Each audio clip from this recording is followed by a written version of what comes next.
नमस्कार दोस्तों, स्वागत है आप सभी का आपके अपने YouTube चैनल अनलर्निंग पाठशाला पर। दोस्तों आज से चैनल मैं स्टार्ट कर रहा हूँ। यहाँ पे कुछ चीज़ें, एक तो सुबह 6 बजे जो है करंट अफेयर्स की क्लास होगी, जैसे पहले हुआ करती थी। बीच में 1-2 महीने से क्लास नहीं हुई है, कुछ ऐसे सरकमस्टांसेस थे कि मैं क्लासेस कंटिन्यू नहीं रख पाया।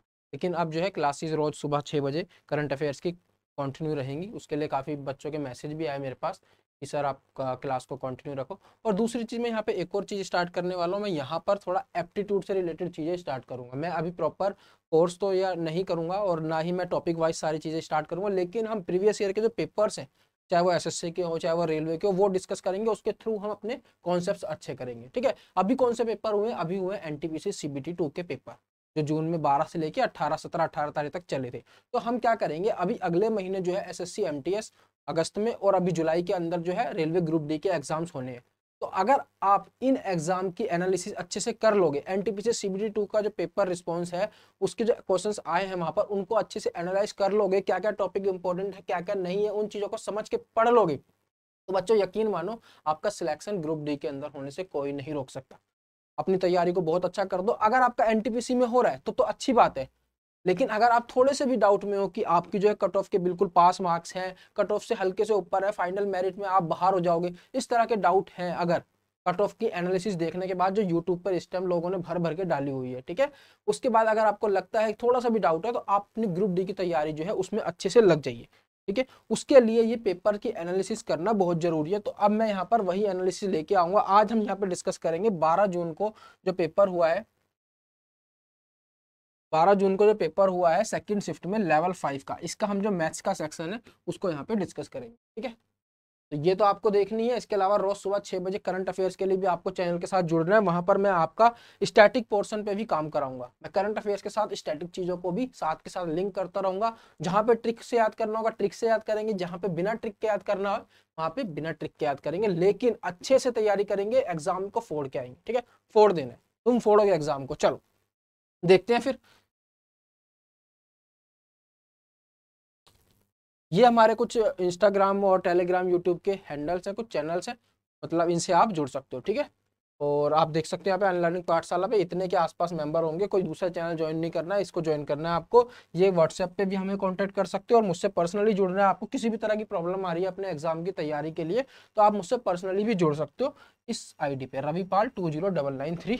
ये इंस्टाग्राम मेरी आईडी है। ठीक है, चलो देखते हैं क्या बोल रहा है। When 5 is added to one third of a number, the sum is 59. What is the number? वो बोल रहा है एक नंबर के जो वन थर्ड एक नंबर है उसके वन थर्ड में अगर हम 5 ऐड करते हैं तो हमें मिलता है 59। बहुत इजी क्वेश्चन है ना, इसके अंदर कोई ट्रिक यूज करनी है ना कोई शॉर्टकट यूज करना। सिंपल जो बोला है उसकी इक्वेशन बनाओ और सॉल्व कर दो। क्या बोला है? One third of a number, number को अगर हम x मान ले तो उसका वन थर्ड हो गया x/3। उसमें अगर हम 5 ऐड करते हैं +5, तो हमारे पास कितना हो जाएगा? 59 हो जाएगा।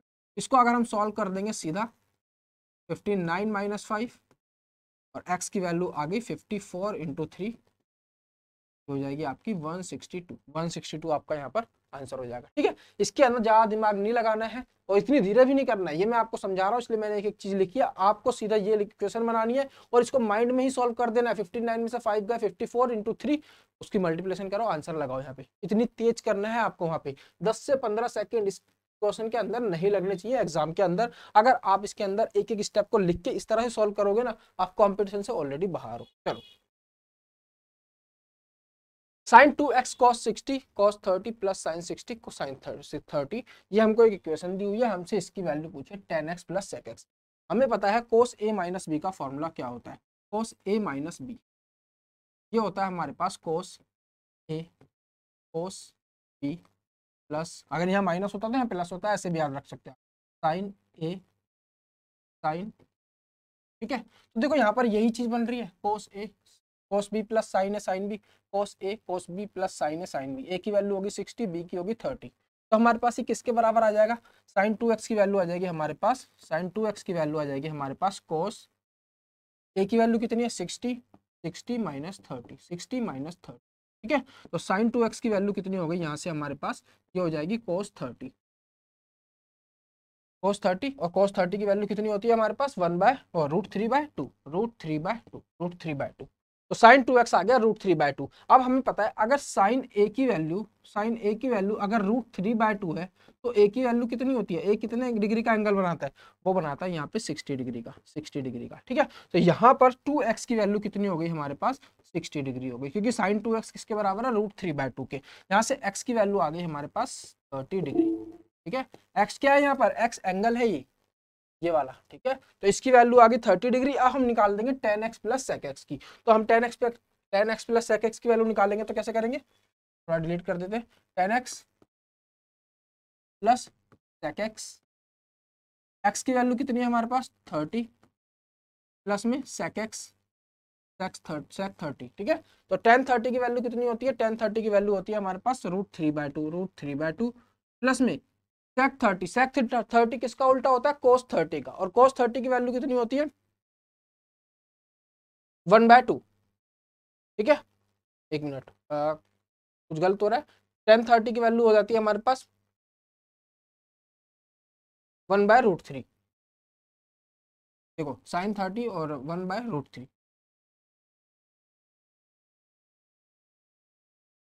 ठीक है, और cos 30 की वैल्यू होती है हमारे पास √3/2। उसका उल्टा करेंगे तो हम 2/√3 प्लस 2/√3 तो ये कितना आ गया हमारे पास 3/√3 और इसको आप कैंसिल कर दोगे तो आ जाएगा आपके पास √3। ठीक है, √3 समझ आ गया। तो यहाँ पर आंसर कितना हो गया आपका √3, यहाँ पर आपका आंसर हो जाएगा। आई होप यहाँ पे अच्छे से क्लियर होगा। चलो आगे बढ़ते हैं। 29.5% of a number is 0.59, what is that number. एक नंबर है उसका 29.5% हमको 0.59 के बराबर दिया हुआ है। कुछ ज्यादा नहीं सोच रहा है, सिंपल सी इक्वेशन बनाओ। 29.5% ऑफ अ नंबर, उस नंबर को हमने मान लिया x। ठीक है, उसको हमने मान लिया x, उसकी वैल्यू है 0.59 के बराबर। इसको सॉल्व कर देना, सिंपल सा, कुछ नहीं है, बिल्कुल 10 से 15 सेकंड का ये क्वेश्चन है। 29.5 इससे कैंसिल हो गया, इस 0 ऊपर लग गया और ये देखो 2 पे कैंसिल हो गया। तो x की वैल्यू कितनी आ गई, यहाँ से हमारे पास 2 वैल्यू आ गई, 2 वैल्यू आ गई यहाँ से x की।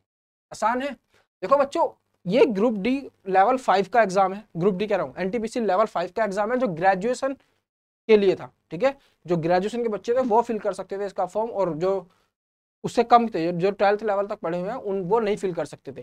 तो ऐसा नहीं है कि ग्रेजुएशन लेवल का तो इसके अंदर बहुत हाई फाई क्वेश्चन आएंगे। देखो इजी क्वेश्चन भी है, ऐसे क्वेश्चन भी है, मॉडरेट भी थे, और जो डिफिकल्ट क्वेश्चन भी थे जो बहुत कम बच्चों से बने, जिनके अंदर कहीं ना कहीं लॉजिक लग रहा था।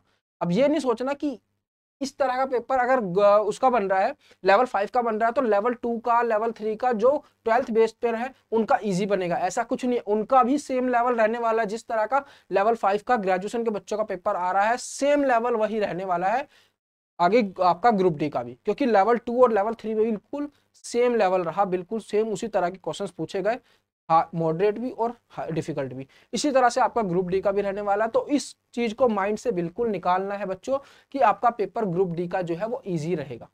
ठीक है, अगर एनटीपीसी का ऐसा आया है तो हमारा इससे इजी आएगा, ऐसा कुछ नहीं है। ठीक है, अच्छे से एनालाइज करो चीजों को और अपनी पढ़ाई में अच्छे से लग जाओ। Rahul invested a certain sum for 2 years at 60% per annum compound interest. Rahul ने 2 साल के लिए 60% के रेट पर कंपाउंड इंटरेस्ट पे उसने पैसे इन्वेस्ट किए। Compounded annually if the end of the 2 years he received interest of 11,700, how much did he initially invest. उसको 2 साल के बाद जो है 11,700 रुपए का इंटरेस्ट मिलता है। इंटरेस्ट, ये कंपाउंड इंटरेस्ट दिया हुआ है हमको, याद रखना, इतना इंटरेस्ट उसको वापस मिलता है। रेट कितना है 60% पर एनम मतलब 1 साल के अंदर ब्याज लग रहा है, 1 साल में 60% उसको ब्याज देना पड़ रहा है। और तीसरी चीज क्या दी है हमको, टाइम दिया हुआ है 2 साल, टाइम दिया हुआ है 2 साल, 2 years। तो उसने बोला है how much did he initially invest, हमको प्रिंसिपल अमाउंट निकालना है, प्रिंसिपल अमाउंट निकालना है। बच्चों कुछ भी नहीं है, बहुत ईजी सवाल है। देखो रेट हमको 60% दिया हुआ है, इसका मतलब क्या हुआ है, अगर हमारे पास 100 रुपीज होते, अगर हमारे पास 100 रुपीज होते तो उसको 160 रुपीज जो है मिलते, उसके 1 साल के बाद उसको 160 रुपीज मिलते, मिलते नहीं मिलते। अब उसके अलावा मान लो अगले साल भी, दूसरे साल की बात करें, फर्स्ट ईयर को भूल जाओ, दूसरे साल भी उसके पास 100 ही रुपए होते, 100 ही रुपए होते। ठीक है, 100 ही रुपए होते, दोबारा से उसको 60% इंटरेस्ट मिलता, कितने हो जाते 160 हो जाते। तो अगर हम दोनों साल को कंबाइन कर दे तो 2 साल में अगर मान लो मैं इनको मल्टीप्लाई कर दूं, अगर उसने 10,000 रुपए इन्वेस्ट किए होते तो उसको कितने मिल जाते, यहाँ पे उसको मिल जाते 25,600 रुपीज मिल जाते। कितने मिल जाते हैं 25600। उसको कितने का फायदा हुआ, मतलब कितना उसको कंपाउंड इंटरेस्ट मिला, कंपाउंड इंटरेस्ट उसको कितना मिला, इसमें से इसको माइनस कर दो। 10,000 रुपए इस पे निकाल रहे हैं अभी हम, ठीक है। अभी हमें नहीं पता इनिशियली उसने कितने इन्वेस्ट किए थे, हम अभी 100 रुपए को मान के उसके हिसाब से चल रहे हैं यहाँ पे, उसके हिसाब से हम पता कर लेंगे कि उसने कितने इन्वेस्ट किए, कितना उसको इंटरेस्ट मिला, उसके हिसाब से हम फिर निकालते हैं। यहाँ पे बचेगा आपके पास 15,600 रुपीज, 15,600 रुपीज। अगर उसने 10,000 इन्वेस्ट किए थे तो उसको 2 साल के बाद 15,600 रुपए का क्या मिल रहा है, इंटरेस्ट मिल रहा है, ठीक है। इंटरेस्ट उसके अंदर उसका जो मूल अमाउंट था उसको हम हटा के बात कर रहे हैं, प्रिंसिपल अमाउंट को, इंटरेस्ट मिल रहा है। अब लेकिन असली में हमको कितना इंटरेस्ट मिला है, 11,700 रुपए का। कितने का, 11,700 रुपए का, ठीक है। अगर आ गया, अगर हमारे पास 10,000 रुपीज थे, 10,000 रुपीज थे हमने इन्वेस्ट किए, तो हमें कितने का मिल गया कंपाउंड इंटरेस्ट, 15,600 का, 15,600 का। अगर हमारे पास 11,700 होते तो हमारे को हमारा प्रिंसिपल अमाउंट कितना होता है ये हमको निकालना है। सिंपल यूनिटरी मेथड यहाँ पर लगाओ और इजीली आराम से यहाँ पर आप इसका आंसर फाइंड कर सकते हो, ठीक है। यहाँ पे देखते हैं इसका आंसर क्या आएगा, कितना था ये 15,600, और हमें कितने के लिए निकालना है, 11,700 के, 11,700 के लिए, ठीक है। तो देखो सिंपल देख लो ये कितने टाइम से इसका 10,000 बटे 15,600 इंटू 11,700, 11,700, इसको कैंसिल करो, ये जाएगा आपके पास 13 से 9 पे कटेगा, और ये 13 से 1 2 पे कटेगा, ये 3 पे गया, ये 4 पे गया, 4 से आप इसको काटोगे 2500, 2500 इंटू 3 आपका आंसर आ जाएगा 7500 रुपीज, 500 रुपीज, ठीक है। देखो आंसर यहाँ पे कितना 75। आई होप अच्छे से क्लियर होगा, बहुत अच्छा क्वेश्चन है, बहुत अच्छा इसके अंदर कॉन्सेप्ट लग रहा है, ठीक है। इस चीज को समझो, यहाँ पे इस चीज को कैसे हुआ ये, हम उसको वैसे अगर करेंगे तो हमें बहुत टाइम लग जाएगा, अगर हम उसके अंदर फॉर्मूलाज वगैरह लगा के करेंगे। लेकिन अगर हम अपना जो प्रिंसिपल अमाउंट है उसको 100 मान के इसको सॉल्व कर डालें तो बहुत ईजिली हो जाएगा। इसके अलावा आप इसको ऐसे भी कर सकते हो, मान लो यहाँ पे देखो एक तरीका और बता देता हूँ, वो आप खुद ट्राई करना।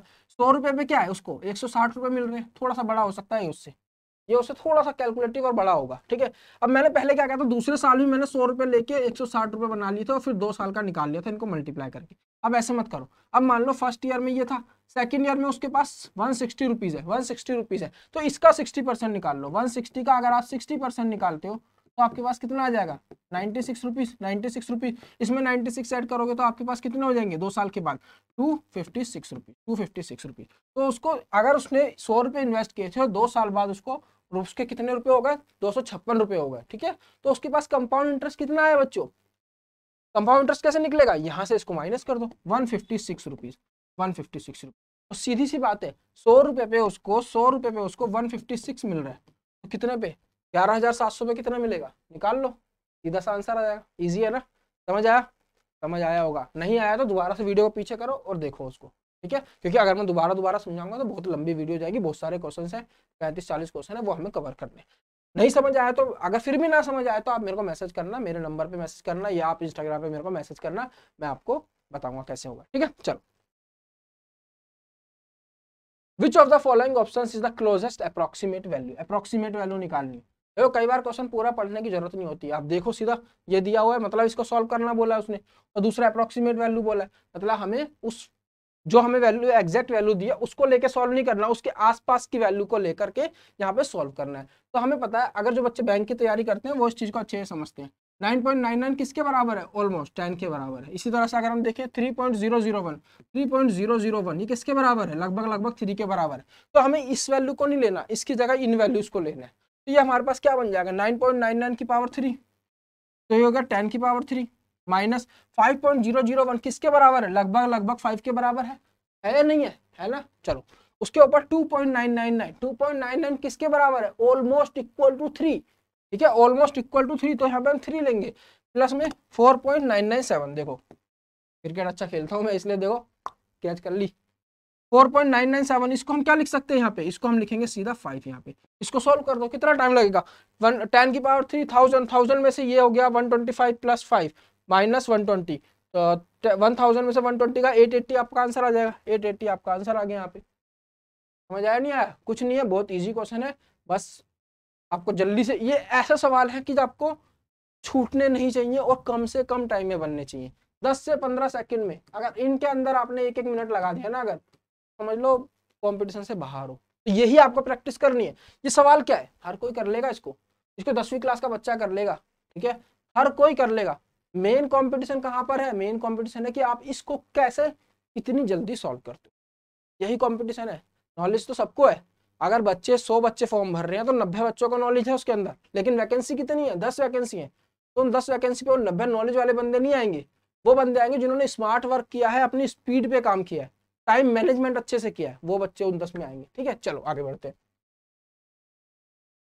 बस सेलिंग एन आइटम इतने रुपीस का, Rohini made a loss of 30%। क्या बोला? रोहिणी एक लड़की है, उसने कुछ आइटम बेचा इतने रुपए का, सेलिंग प्राइस है उसका, कॉस्ट प्राइस नहीं, बेचना। ठीक है, उसको 30% का लॉस हो गया। लो भाई, 30% का लॉस हो गया।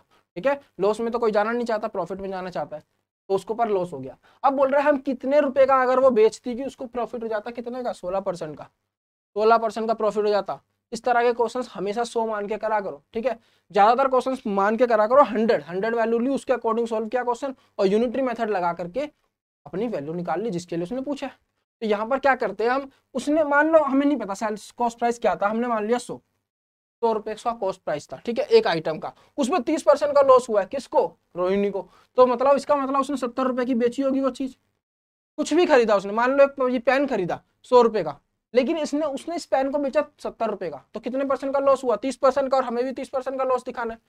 ठीक है, तो ये 70 किसके बराबर हो गया? इतने का बेचा उसने, तो इसके बराबर हो गया ना। अगर 100 रुपए पे 70 रुपए का बेच रहा है तो इतने रुपए का बेचा है उसने, तो कितना कॉस्ट प्राइस होगा? तो सिंपल निकाल देंगे। यहाँ पर हम क्या करेंगे, इसको भी लंबा मत करो, कॉस्ट प्राइस निकालना क्यों है? निकालना ही नहीं। उसने बोला कि हम कितने रुपए का बेचे, उसको 16% का गेन हो जाए। ठीक है, 16% के गेन के लिए देखो क्या करेंगे। मान लो अगर ये 100 रुपए का हमारा होता, 16% के गेन के लिए हमें कितने का बेचना होता? 116 रुपए का बेचना होता उसको। रोहिणी ने अगर 100 रुपए का लिया है और उसको हमें 16% का प्रॉफिट करवाना है, तो कितने का बेचेगी वो? 116 रुपए का बेचेगी, नहीं बेचेगी? 100 का 16% कितना होता है? 16, और 100 और 16 116। ठीक है, 116। तो अब आपको ये सब नहीं निकालना है, कॉस्ट प्राइस निकालने की क्यों जरूरत है? हमें इसके लिए सेलिंग प्राइस निकालना है। इसका सेलिंग प्राइस हमको दिया हुआ है कितना? 1729। तो इसका निकाल दो, ये देख लो कितने टाइम से 1729, और इससे मल्टीप्लाई कर दो उसको 70 इंटू 116। इसको सॉल्व करो यहाँ पे। ठीक है, ये किससे जाएगा? 7 से कैंसिल करो उसको, 2 3 4 4 7, और ये हो गया 247 247 116 2 4 8 2 14 7 4 2 इंटू 7 4 2 2 5 कैरी 1 6 कैरी 1 8 2। ठीक है, एक के बाद 0, 2865.2 2865.2 आ गया आंसर। इजी है, यहाँ पे थोड़ी सी कैलकुलेशन आपको ये करनी पड़ सकती है। ठीक है, समझ आ रहा है? इजी क्वेश्चन है बेटा, बहुत इजी क्वेश्चन है, बस आपको रोज क्लास के साथ जुड़ना है, एनालाइज करना है कैसे मैं बता रहा हूँ, कैसे मैं अप्रोच कर रहा हूँ क्वेश्चन को। अप्रोच जो है आपकी वो बहुत इंपॉर्टेंट है अगर आपको एग्जाम निकालना है। The average of two numbers is 46 together with the third number the combined average. इसमें कुछ नहीं करना, सिंपल सा क्वेश्चन है, जो आपका एवरेज का फॉर्मूला होता है उसको लगा के करना, और किसी तरीके से इसको करने की कोशिश मत करना, गलत होने के चांसेस हो जाएंगे। देखो 2 नंबर का एवरेज क्या दिया हुआ है? 46। इसका मतलब 2 नंबर का सम कितना हो गया? सम ऑफ 2 नंबर्स कितना हो गया हमारे पास? 2 इंटू 46। इसी तरह 3 नंबर का दिया हुआ है कितना? सम ऑफ 3 नंबर्स कितना हो जाएगा? इनका एवरेज दिया हुआ है हमको कितना? 43। तो 3 इंटू 43 हमको निकालना है क्या? थर्ड नंबर निकालना है। 2 नंबर यहाँ पर है, 3 नंबर यहाँ पर है, इसमें से इसको माइनस करोगे तो आपके पास क्या बचेगा? थर्ड नंबर बचेगा ना। देखो ये क्या है? फर्स्ट नंबर है प्लस सेकंड नंबर है। ये क्या है? First number plus second number plus third number. तो अगर आप इसके अंदर से इसको माइनस करोगे तो फर्स्ट और सेकंड कैंसिल हो जाएगा, आपके पास क्या बचेगा? Third number. तो इसके अंदर से इसको माइनस करो, आपके पास थर्ड नंबर आ जाएगा। इजी है नहीं है बताओ? इसको करोगे तो आप ये हो जाएगा 3 3 9 4 3 12, इसमें से माइनस करना है इसको, 46 2 92। तो कितना हो गया? 29 और 8 37 हुआ नहीं हुआ? तो आपका थर्ड नंबर 37 हुआ नहीं हुआ? हुआ नहीं हुआ? आसान है ना? बहुत आसान है बेटा, बहुत ज्यादा आसान है। बस आपको क्या करना है, उसको अच्छे से देखना है और उसको क्लास के साथ जुड़े रहना है रोज, और इन तरह के क्वेश्चन जो है ये आपसे बहुत जल्दी बनने चाहिए, तभी आप कंपटीशन के अंदर बने रहोगे। It can do 70। देखो बहुत प्यारा क्वेश्चन है, बहुत अच्छा क्वेश्चन है। इस तरह का क्वेश्चन से आपको पता चलेगा कि इस तरह के क्वेश्चन को कैसे अटेम्प्ट करना, ठीक है, आसान कैसे बनाया जा सकता है। 75% वर्क जो है 30 दिन में करता है कौन? बी, सॉरी ए। बी कितना है? बी 50% वर्क करता है 18 दिन में। इस तरह का क्वेश्चन जब भी है ना कि इतने परसेंट वर्क करता है इतने दिन में, इतने परसेंट करता है इतने दिन में, उसका 100% वर्क वो कितने दिन में कर रहा है, ये चीज निकाल लो। क्या निकालोगे बच्चों? पहले पहले वो 100% वर्क कितने दिन में कर रहा है आप ये निकालोगे, ठीक है। अगर उसने 75% वर्क 30 दिन में किया है, 75% वर्क 30 दिन में किया है, तो 100% वर्क कितने दिन में करेगा? 40 दिन में करेगा, नहीं करेगा? समझ आया कैसे? नहीं आया? चलो इसको देख लेते हैं। 30% कर रहा है 75 दिन में, तो 100% कितने दिन में करेगा? यूनिटरी मेथड 40 दिन में करेगा, नहीं करेगा? आया समझ? यूनिटरी मेथड होता है, वो पढ़ते थे ना हम बचपन में कि एक सेब जो है 50 रुपए का है, 50 सेब जो है 100 रुपए के हैं, तो 30 सेब कितने के होंगे? तो पहले हम एक का यूनिट प्राइस निकाल लेते थे, इसलिए यूनिटरी मेथड बोलते हैं, और फिर उसको मल्टीप्लाई करते थे 30 से। तो वही चीज है यहाँ पर भी, ठीक है। चलो ये हो गया। तो मतलब कि बी जो है पूरा काम कितने दिन में कर रहा है? 40 दिन में। बी जो है पूरा काम 40 दिन में कर रहा है, 40 डेज में, 40 डेज में। इसी तरह से बी 50% वर्क कर रहा है 18 दिन में, तो सिंपल है। 100% वर्क कितने में करेगा? 36 दिन में। सॉरी ये ए है, ए। बी करेगा 36 डेज में, 36 डेज में, ठीक है। अब यहाँ से क्वेश्चन बिल्कुल इजी हो गया, जब आपके पास इसका डेज ऑफ कितने दिन में काम कर रहे हैं वो पता चल गया, तो आपका एफिशिएंसी वगैरह सब पता चल गई, ठीक है। अब देखो क्या पूछ रहा है, इफ दे वर्क टुगेदर, अगर वो एक साथ काम करते हैं, what fraction of the work will be done in one day, एक दिन के अंदर कितना काम होगा उसकी फ्रैक्शन निकालनी है। सबसे पहले आप पता कर लो टोटल वर्क कितना है। टोटल वर्क कैसे पता करते हैं? जितने जितने दिन में काम कर रहे हैं ना, इनका एलसीएम लो, उसको मान लो कि टोटल वर्क है हमारा, ठीक है। उसको मान लो कि टोटल वर्क है। अब 40 और 36 का यहाँ पर आप एलसीएम लोगे तो क्या आएगा आपके पास 40 और 36 का? 5 से करोगे 2 9 2 3 3 3 3 9 18 90 90 चौके 360 360 यहाँ पर आपके पास टोटल वर्क आ गया, ठीक है। टोटल वर्क कितना आ गया? 360। तो जो ए है, ये ए है और बी है। ए कितना वर्क कर रहा है एक दिन में? अगर टोटल 360 है, 40 दिन में काम खत्म कर रहा है, तो एक दिन में कितना काम कर रहा होगा ये? इसको डिवाइड करो 360 को 40 से, तो 9 यूनिट वर्क कर रहा है, 9 यूनिट वर्क। इसी तरह से बी 36 डेज में काम खत्म कर रहा है, और 360 जो वर्क है टोटल वो कितने दिन में खत्म होगा? 360/36 कितने दिन में? एक दिन में कर रहा है 10 यूनिट वर्क, ये 10 यूनिट वर्क, ठीक है। तो ए का और बी का हमें एक दिन का यूनिट वर्क पता चल गया कि एक दिन में बी कितना काम कर रहा है और ए कितना काम कर रहा है। अगर टोटल 360 यूनिट वर्क है तो बी जो है एक दिन में 10 यूनिट करता है और ए जो है 9 यूनिट करता है। दोनों मिलके एक दिन में कितना करते हैं? दोनों मिलके करेंगे ए प्लस बी, मतलब कि 9 + 10 19 यूनिट वर्क, 19 यूनिट वर्क। इतना वर्क रोज हो रहा है, 19 यूनिट एक दिन में, 19 यूनिट वर्क हो रहा है। टोटल यूनिट कितनी है हमारे पास? 360। तो आपके पास फ्रैक्शन क्या आ गई? 19/360। आई नहीं आई? एक दिन का वर्क डिवाइडेड बाय में टोटल वर्क, 19/360। समझ आ गया ना? आई होप अच्छे से समझ आ रहा होगा। अगर नहीं आ रहा है तो कोई भी प्रॉब्लम आ रही है तो मुझसे पूछ सकते हो, नीचे कमेंट कर सकते हो। वीडियो अच्छी लग रही है तो लाइक शेयर जरूर कर, ठीक है। अपने फायदे के साथ दूसरों का भी फायदा करा दो, ठीक है। उनका भी एग्जाम निकलवा दो, दुआएं मिलेंगी कुछ। चलो, from 3/4 of a number p, Ramakrishna subtracts 2/3 of another number q and obtain 5/8 as the difference। Question पढ़ने में ज्यादा टाइम मत लगाना, पहली चीज, ठीक है। चलो, फ्रॉम 3/4 ऑफ अ नंबर, 3/4 एक नंबर है उसका 3/4, 3/4 of a number p, x नहीं है यहाँ पे p लेंगे नंबर, ठीक है। 3/4 of a number p, Ramakrishna subtracts 2/3 of another number q। Ramakrishna ने सब्ट्रैक्ट कर दिए, एक q नंबर है उसका 2/3 q, ठीक है। And obtain 5/8 as the difference, और इनका डिफरेंस कितना आ गया उसके पास? 5/8। एक दूसरी इक्वेशन दी है, what is the answer Ramakrishna should obtain if he subtracts 8 times of q from 9 times of p। Equation नहीं दूसरी, उसने बोला है कि अगर 8 टाइम्स ऑफ q में से हम माइनस कर देते हैं 9 टाइम्स ऑफ p, तो इसकी वैल्यू निकालनी है। बच्चों कुछ नहीं है, देखते के साथ होगा, ये देखते के साथ होगा। अगर ये क्वेश्चन नहीं बन रहा है तो आपने कुछ नहीं पढ़ रखा है। देखो सिंपल सी बात है, जब हम एलसीएम लेते हैं दो फ्रैक्शंस वाले के नंबर का, तो जो क्रॉस मल्टीप्लीकेशन से एलसीएम होती है वो पता है, इसको इससे मल्टीप्लाई करो, इसको इससे मल्टीप्लाई करो और इसको इससे मल्टीप्लाई करो। पढ़ा हुआ है ना ये। जैसे मान लो यहाँ पे लिखा मैंने 1/2 + 3/7, तो इसको अगर हमें सोल्व करना है तो हम एलसीएम लेते हैं, फिर देखते हैं कि वो एलसीएम इसके टेबल में कितने पे आ रहा है, ऊपर मल्टीप्लाई करते हैं। इसके अलावा हम डायरेक्ट भी कर सकते हैं, इसको इससे मल्टीप्लाई करो 7 × 1 प्लस इसको इससे मल्टीप्लाई करो 3 × 2 डिवाइडेड बाय नीचे इन दोनों को मल्टीप्लाई कर दो 2 × 7, आपका आंसर आ जाएगा। इसको सॉल्व कर दो, तो वही चीज है। अब देखो 3 को इससे मल्टीप्लाई करोगे तो आप क्या आएगा आपके पास? 3 को आप इससे मल्टीप्लाई करोगे तो आपके पास यहाँ पे क्या आ जाएगा 9p, माइनस 4 को 2 से मल्टीप्लाई करोगे 8q, और नीचे इसको मल्टीप्लाई कर दोगे 4 3 12। ये किसके बराबर है 5/8 के। अब एक चीज देखो, हमें क्या निकालना है, 8q माइनस 9p निकालना है, नहीं निकालना है। यहाँ पे क्या मिल गया हमें, कुछ गड़बड़ हो गई। Subtract 8 times of q from, इसमें से माइनस करना है, इसमें से माइनस करना है, 9p में से माइनस करना है 8q को, 8q को। ठीक है, अब देखो 9p माइनस 8q निकालना है। यहाँ पर क्या आ गया हमारे पास, यहाँ पर क्या है हमारे पास, देखो यहाँ पर हमारे पास क्या है 9p माइनस 8q ही तो है, इसकी वैल्यू निकालनी है। इसका मतलब इस 12 को उधर ले जाओ और मल्टीप्लाई कर दो, 5/8 इंटू में 12 कितना आ गया 3 2, और 5 3 15/2, 15/2, 15/2 है कहीं, 15/2 देखो आ गया ना आंसर। इजी है, समझ आया, अच्छे से समझ आएगा, बस क्लास के साथ जुड़े रहो, मैथ्स की टेंशन छोड़ दो और करंट अफेयर्स की भी छोड़ दो, स्टैटिक पोर्शन भी कवर कर रहा हूँ।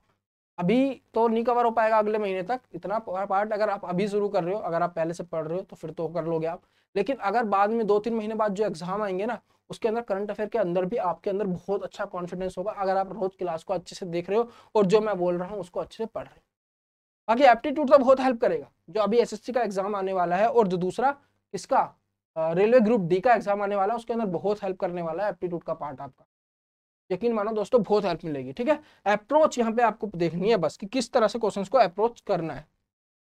On simple interest, a certain sum becomes rupees 3,400 at 12% per annum in 3 years. Find the sum. क्या बोल रहा है कि सिंपल इंटरेस्ट की बात हो रही है पहली चीज तो, ठीक है, किसकी बात हो रही है यहाँ पे, सिंपल इंटरेस्ट की बात हो रही है। उसने सम बिकम्स इतना बन जाता है, मतलब ये अमाउंट दिया हुआ है, अमाउंट दिया हुआ है हमको 3,400 rupees. Certain some become this eight 12% per annum in 3 year. Rate दिया हुआ है हमको 12%, कितने साल के लिए, टाइम दिया हुआ है हमको 3 ईयर्स।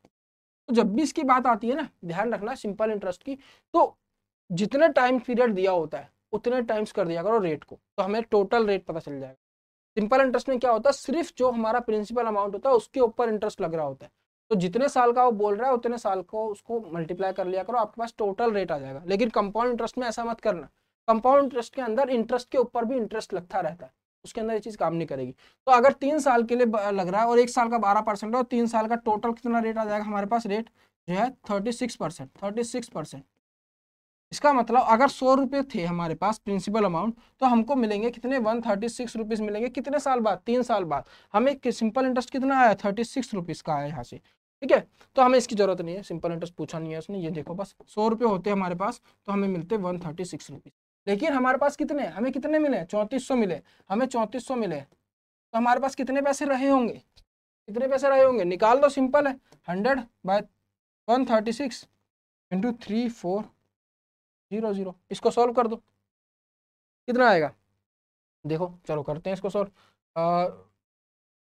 17 से जाएगा, हाँ देखो 17 से गया 2 पे 200, और ये जाएगा 8 पे, 8 पे, ठीक है 8 पे। अब इसको काट देंगे हम, तो ये गया 2 पे, बचा 4 5 पे 25, 2500, 2500 है ऑप्शन में, देखना 2500 देखो, ठीक है, इजी है ना, थोड़ी सी कैलकुलेशन है वो हो जाएगी। आई होप अच्छे से समझ आ रहा होगा सभी को, ठीक है, और मेरी वॉइस वगैरह में कोई दिक्कत तो नहीं है, वैसे तो यहाँ पे तो सब कुछ ठीक दिख रहा है। चलो, अगर कोई भी दिक्कत है तो नीचे आप कमेंट सेक्शन के अंदर मेरे को बता सकते हैं, आगे बढ़ते हैं। अगर क्लास अच्छी लग रही है तो क्लास को शेयर जरूर करना और लाइक जरूर करना, यही ऐसी चीज़ है जिनसे हम मोटिवेट होते हैं। Find the value of this, इसकी वैल्यू निकालनी है, सिंपल सी बात है, आपको बोर्ड मार्क्स पता होगा, बोर्ड मार्क्स लगाए बिना ऐसे क्वेश्चंस कभी मत करना, हमेशा गलत होंगे, ठीक है, बिना बोर्ड मार्क्स के। बोर्ड मार्क्स का मतलब पहले ब्रैकेट सॉल्व करना है, फिर ऑफ, इसको तो छोड़ ही दो, ये तो होता नहीं ज़्यादा, डिवीजन मल्टीप्लिकेशन एडिशन सब्ट्रैक्शन, सबसे पहले ब्रैकेट फिर डिवीजन मल्टीप्लिकेशन एडिशन सब्ट्रैक्शन। तो यहाँ पे देखो सबसे पहले क्या सॉल्व करना है हमें, ये मत सोल्व करने लग जाना कि आप कुछ भी सोल्व करने लग रहे हो, इसको पहले ब्रैकेट के अंदर की चीजों को सोल्व करो। ये कितना आएगा यहाँ पर आपके पास, 162 190 180, ये हो जाएगा आपके पास 18 डिवाइडेड बाय 3, माइनस ये कितना आएगा आपके पास, ये 7 7 आ जाएगा, हाँ ठीक है 7 आ जाएगा यहाँ पे आपके पास, 7 डिवाइडेड बाय 7। अब आपको क्या सोल्व करना है, बोर्ड मास के हिसाब से डिवाइड, बोर्ड मास के हिसाब से ब्रैकेट के बाद क्या करना है, डिवाइड, तो इसको डिवाइड करो, इसको डिवाइड करो, 18 6 माइनस इसको डिवाइड करोगे 1, 6 में से 1 गया 5, तो आपका आंसर हो गया 5 है यहाँ पे ऑप्शन में, ठीक है, समझ आया। चलो अच्छे से समझ ना आए कुछ भी चीज़ तो पूछ लेना। A stick was broken in two parts which have lengths in the ratio this. The length of the smaller part was 77 centimeter. Find the length of unbroken stick. एक स्टिक है हमारे पास, मान लो यही है, ये बीच में से टूट गई है, किसके रेशो में? 7, एक साइड 7 है, एक साइड 11 है, ठीक है, इस रेशो में टूट गई है, हमें इस पूरी लेंथ निकाल। सिंपल सी बात है, यहाँ पर आप इसको मानो 7x और इसको मानो 11x। ये स्मॉलर पार्ट है, ये बिगर पार्ट है। अब उसने बोला है कि जो लेंथ है स्मॉलर पार्ट की वो 77 सेंटीमीटर है, ठीक है। तो स्मॉलर पार्ट की लेंथ कितनी होगी? 7x divided by total length कितनी है हमारे पास? 11 और 7 18x। 18x नहीं, इसको छोड़ो, सिंपल सी बात है, अरे सीधा तो है। 7x हमारी स्मॉलर लेंथ है, तो 7x इक्वल्स टू 77 आ गया, ठीक है। x की वैल्यू कितनी आ गई यहाँ से? 11 11 को यहाँ पे रख दो, आपको पता चल जाएगा। 7 इंटू 11, ये स्मॉलर जो पार्ट है इसका वो आ गया, और 11 इंटू 11 ये जो बिगर पार्ट है उसका वो आ गया। तो इन दोनों को प्लस कर दो, आपके पास टोटल लेंथ आ जाएगी। यहाँ से 11 कॉमन लो, 11 और 7 18 इंटू 18, इसको सॉल्व कर दोगे तो आपके पास आ जाएगा 198 सॉरी 198 आ जाएगा, है ऑप्शन में 198। अब देखो ये क्या है? सेंटीमीटर में। ये चीज ध्यान रखा करो, यूनिट का हमेशा ध्यान रखना है आपको, किस यूनिट के अंदर दी हुई है और किसके अंदर पूछी हुई है। यकीन मानो बच्चों, मैक्सिमम बच्चे यहाँ पे गलत करते हैं। अगर यहाँ पे इन्होंने 198 आंसर दे दिया होता तो कई बच्चे उसको लगा के आते, क्योंकि उनको दिखता। मेरे से भी देखो, मैंने भी ध्यान नहीं दिया यहाँ पर। ये चीज बहुत गलती होती है, इसका ध्यान रखना हमेशा कि यूनिट किसके अंदर दिया है, किसमें पूछा है। ये हमारा सेंटीमीटर में आया है, क्यों? क्योंकि ये भी सेंटीमीटर में है, ठीक है, इस वजह से हमारा सेंटीमीटर में आया। इसको मीटर में चेंज करोगे तो हो जाएगा 1.98 मीटर, 1.98 मीटर। तो आपका आंसर हो गया 1.98। Find the perimeter of a square having an area equal to the area of a rhombus, measure of whose diagonals are 8 and 16 centimetre. सबसे पहली चीज तो आपको पता होना चाहिए रोम्बस क्या होता है और स्क्वायर क्या होता है, ठीक है, और इनके बीच का फर्क क्या होता है। स्क्वायर इस तरह से होता है हमारे पास, रोम्बस इनके बीच सिमिलरिटी होती है कि इनकी चारों साइड्स बराबर होती है, इसकी भी चारों साइड बराबर होती है। और डिसिमिलरिटी होती है, इसके सारे एंगल 90 होते हैं लेकिन इसके सारे एंगल 90 नहीं होते, बल्कि एक भी नहीं होता, ठीक है। बस ये चीज होती है इसके अंदर, रोम्बस के अंदर जो डायगोनल्स है ना वो 90 डिग्री पे कट करते हैं। तो ये चीज याद रखनी है, अगर आपके पास कोई रोम्बस है उसके डायगोनल्स जो है, डायगोनल्स ये हमेशा 90 डिग्री पे कट करते हैं चारों। ये चीज याद रखनी है और इसी से आपका क्वेश्चन हो जाएगा अगर आपको ये चीज पता है। देखो चलो देखते हैं इसको। एक स्क्वायर है और एक रोम्बस है, उसने बोला दोनों का एरिया सेम है, इसका भी एरिया और इसका भी एरिया, दोनों का एरिया सेम है। इसके डायगोनल हमको दिए हुए हैं, इसके डायगोनल हमको दिए हुए हैं, डायगोनल हमको दिए हुए हैं 16 और 8, ये 16 है और ये छोटा वाला 8 है। अगर डायगोनल दिए हुए हैं, हमको पता है डायगोनल 90 डिग्री पे कट करते हैं, तो अगर मैं इस वाले पार्ट को देखूं, अगर एक ट्रायंगल इसका निकाल लूं मैं ऊपर का, ठीक है, तो ये क्या है? हाफ है इसका, देखो अच्छे से समझना इसको। ये क्या है? इतना पोर्शन, ये पूरे डायगोनल का हाफ है, तो ये कितना हो गया हमारे पास? 8। और ये वाला जो है, ये वाला पोर्शन, ये इस वाले पूरे डायगोनल का हाफ है, तो ये हो गया 8 का आधा 4, ठीक है। और ये एंगल बन रहा है 90 डिग्री का। तो हम सबको पता है कि अगर एक राइट एंगल ट्रायंगल होता है, उसका जो एरिया होता है वो कितना होता है? 1/2, हाँ, उसकी हाइट और उसका बेस, ठीक है। तो यहाँ पर हाइट कितनी है, इसको मान लो चाहे इसको मान लो, और दूसरा वाला बेस हो जाएगा। तो इस ट्रायंगल का जो एरिया है वो कितना आ गया? 1/2 इंटू 4 इंटू 8, तो ये हो गया 16, इसमें दी हुई है सेंटीमीटर में, तो सेंटीमीटर स्क्वायर, सेंटीमीटर स्क्वायर। तो इसका एरिया भी 16 हो जाएगा, 16 सेंटीमीटर स्क्वायर। और स्क्वायर का एरिया क्या होता है? X square. एक्स स्क्वायर क्या होती है? इसकी साइड, इसकी साइड, एक साइड। तो एक्स स्क्वायर किसके बराबर है? 16 के। तो एक्स की वैल्यू कितनी आ जाएगी? 4 आ जाएगी। और एक्स क्या है? इसकी साइड। तो हमारे पास पता चल गई कि हमारी स्क्वायर की साइड कितनी है। अब स्क्वायर की अगर साइड पता है तो पेरीमीटर क्या होता है? पेरीमीटर उसकी सारी साइड्स का सम होता है। तो उसकी सारी साइड जब एक्स एक्स एक्स एक्स है और एक्स की वैल्यू 4 है, तो 4 को 4 बार मल्टीप्लाई कर दो या 4 बार ऐड कर दो, आपके पास क्या आ जाएगा? 16 आएगा। नहीं आएगा आंसर? गलत हो गया कुछ?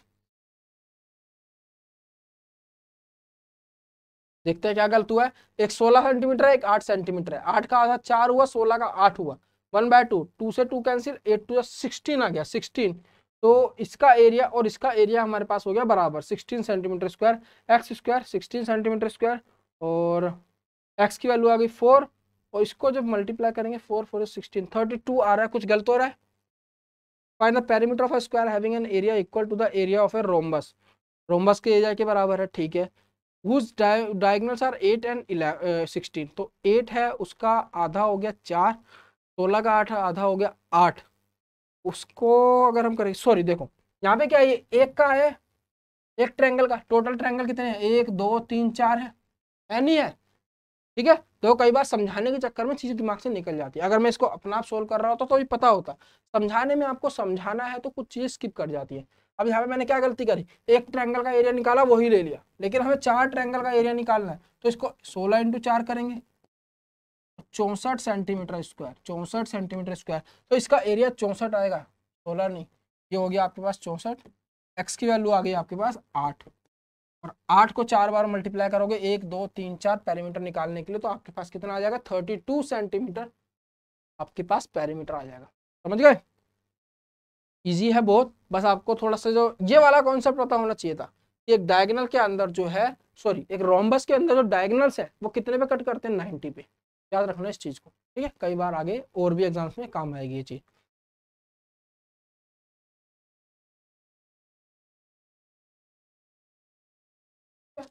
चलो,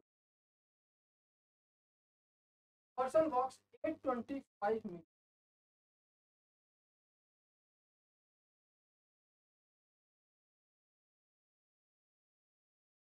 किलोमीटर पर, ध्यान रखना 820,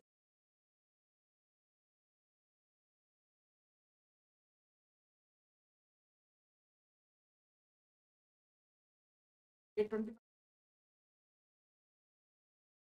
मिनट, 1 मिनट में लग रहे 180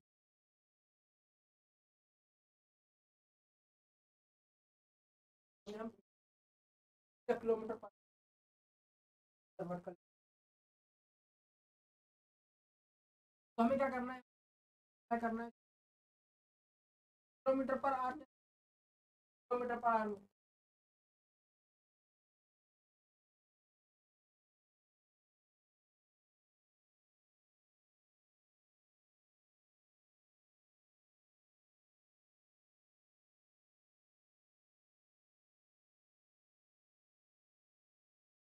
ठीक है।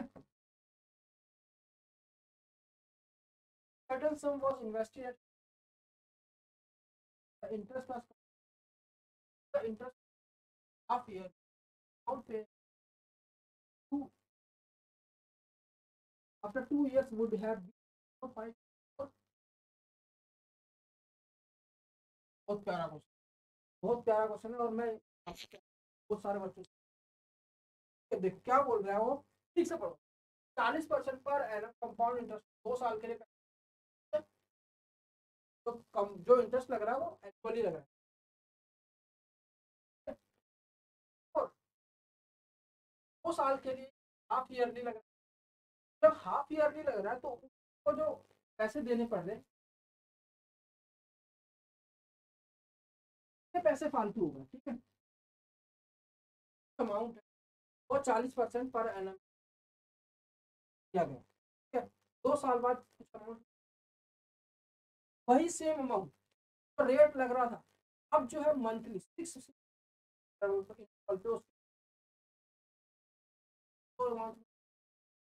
आ रहा है ना, परसेंट है एनुअली है annually। अब दूसरी बार क्या हो रहा है कि आपका 6 महीने के बाद उसके ऊपर इंटरेस्ट लगा, और इंटरेस्ट लगा, तो वहाँ पे जो अमाउंट आएगा वो पहले वाला अमाउंट से ही अमाउंट, तीसरी बात है तो देखते हैं, तो सिंपल है 40%,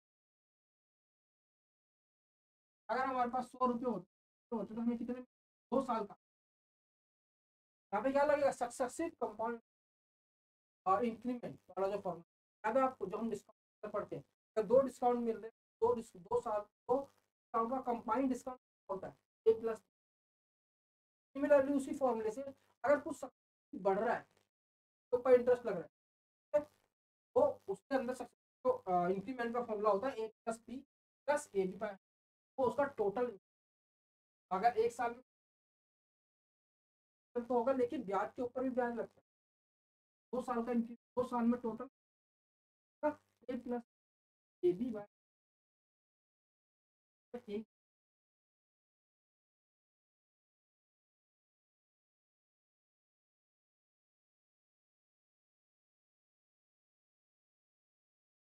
190 2 साल। अगर 100 रुपये दिए तो मेरे को 190 वापस।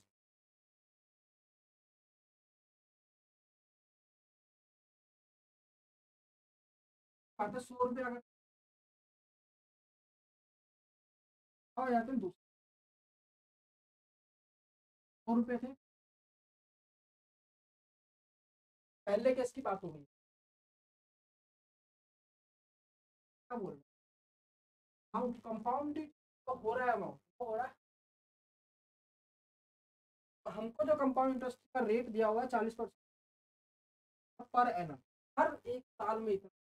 अब की बार हमें ईयरली का देखना, जब भी हम 6 ईयरली का देखेंगे और हमें साल का दिया हुआ है तो हम उसको तरह क्वार्टरली होता है तो हम 4, तो इसका मतलब क्या है, साल के अंदर 40% लगेगा, 6 महीने में कितना लगेगा, 20% ही तो लगेगा, उसका आधा ही तो लगेगा, 40 लग जाएगा।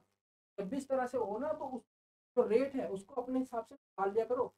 अगर वो क्वार्टरली पूछ रहे हैं 4 से डिवाइड कर लो, 3 महीने में कितना लगेगा। अगर मान लो 40% लग रहा है, 40 में 9% लग रहा है एक साल का, 12% एक 3 महीने में लगेगा परसेंट। इस तरह से निकाल देना। यहाँ पे हाफ ईयरली कितना लगेगा रेट ऑफ।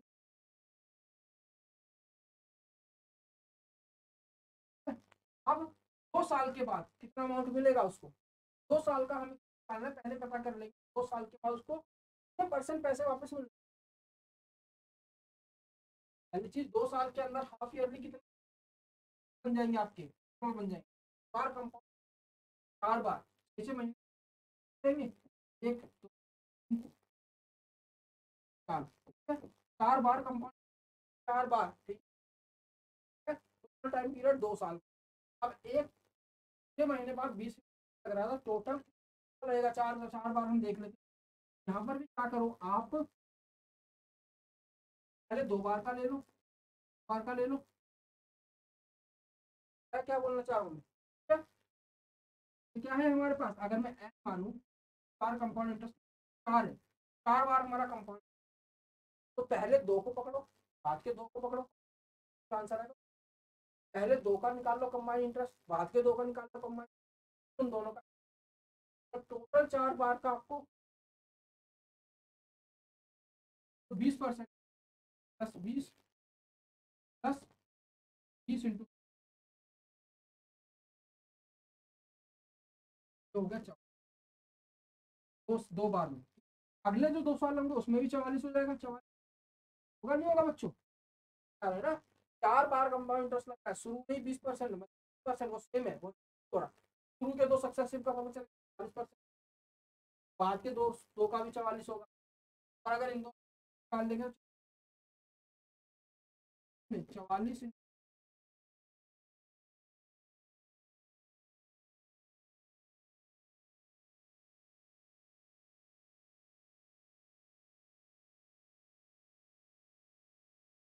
1936, 2 के बाद यहाँ से टोटल कितना है हमारे पास, प्लस 3 पॉइंट हो गया हमारे पास 107।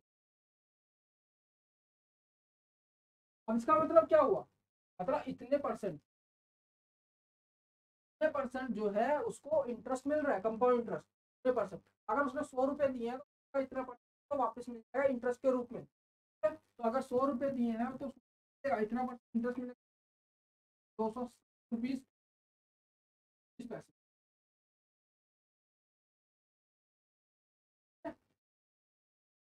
तो 100 रुपये अगर उसने 40% के इंटरेस्ट दिए हुए हैं, हर साल इंटरेस्ट लग रहा है तो इतने मिले। और अगर उसने 6 6 मंथ दिए, नहीं यहाँ पे ध्यान से समझो, तो कितने फालतू मिल रहे हैं, जब उसने 6 6 महीने के बाद कंपाउंड इंटरेस्ट लगाया उसको कितने फालतू मिल रहे हैं, तो देख लो, तो 11 पॉइंट नहीं मिल रहे, वही 11.36 रुपये जो यहाँ फालतू मिल रहे हैं। समझ आया, अगर 100 रुपये है तो 6 रुपीज फालतू मिलेंगे, अगर तो अगर इतने मिल रहे हैं तो रहा होगा हमारा प्रिंसिपल अमाउंट, कौन सी बात है। तो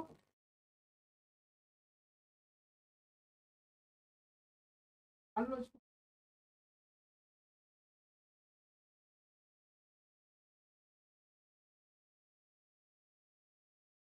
11.5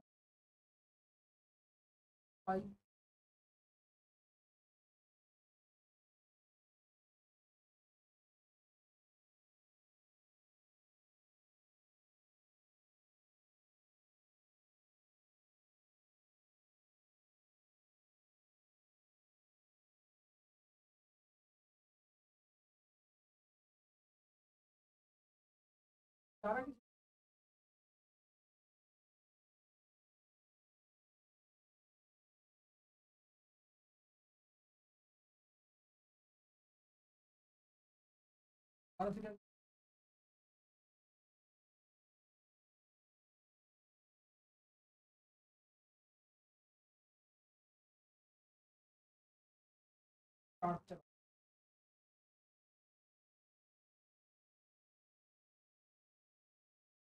सारा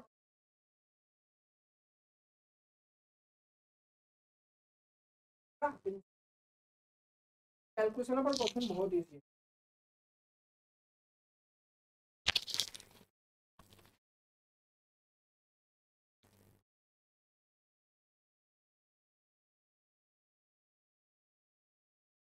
बच्चों थोड़ा माइक जो है लगाना भूल गया था मैं।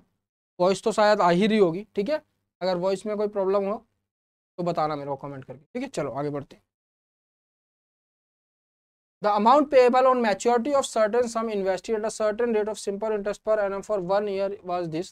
If the rate of interest had been 2% higher, the amount would have been this. What was the interest that was paid on the sum invested at the original? देखो सिंपल सी बात है, यहाँ पे बात हो रही है किसकी? सिंपल इंटरेस्ट की। पहली चीज उसने बोला 1 साल के लिए किसी रेट पर जो है पैसे दिए गए, तो अमाउंट जो है इतना मिला, ठीक है। हमें प्रिंसिपल नहीं पता, ना हमको रेट पता है, भाई इतना पता है 1 साल के लिए पैसे दिए गए, 1 साल के लिए, और हमें वापस कितना मिला अमाउंट? 1484। अमाउंट ये ना, अमाउंट मेच्योरिटी ऑफ सर्विस, ठीक है।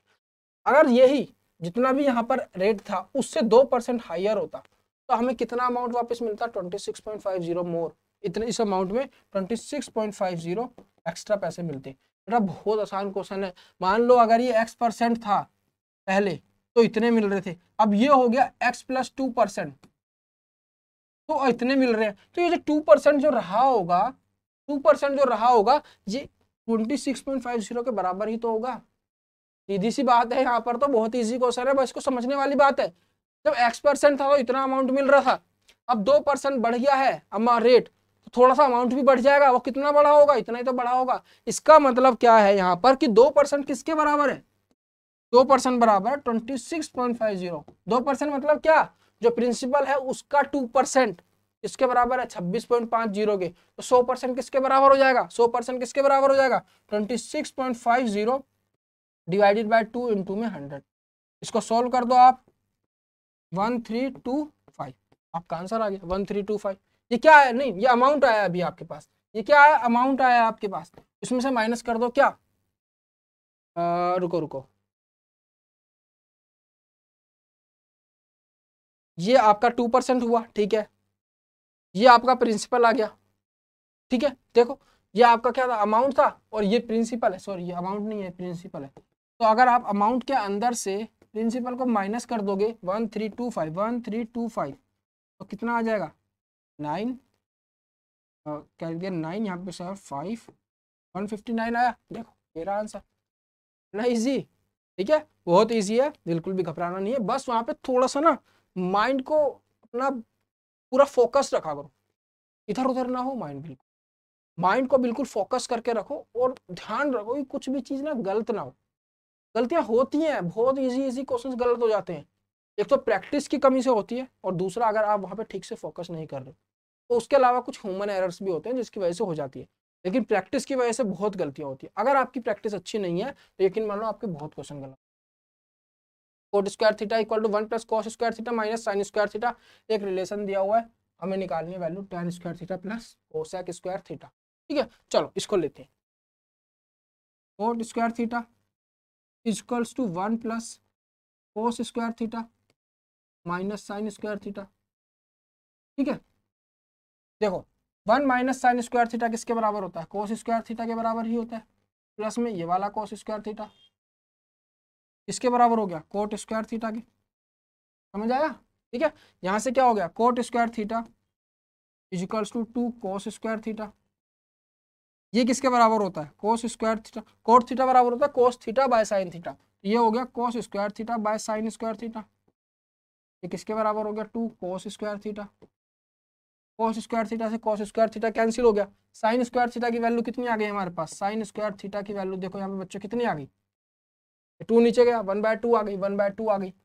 साइन थीटा की वैल्यू कितनी आ गई, साइन थीटा की वैल्यू कितनी आ गई यहाँ पे 1/√2 आ गई। अब 1/√2 थीटा की वैल्यू कब होती है साइन में, ये होती है 45 डिग्री पे, 45।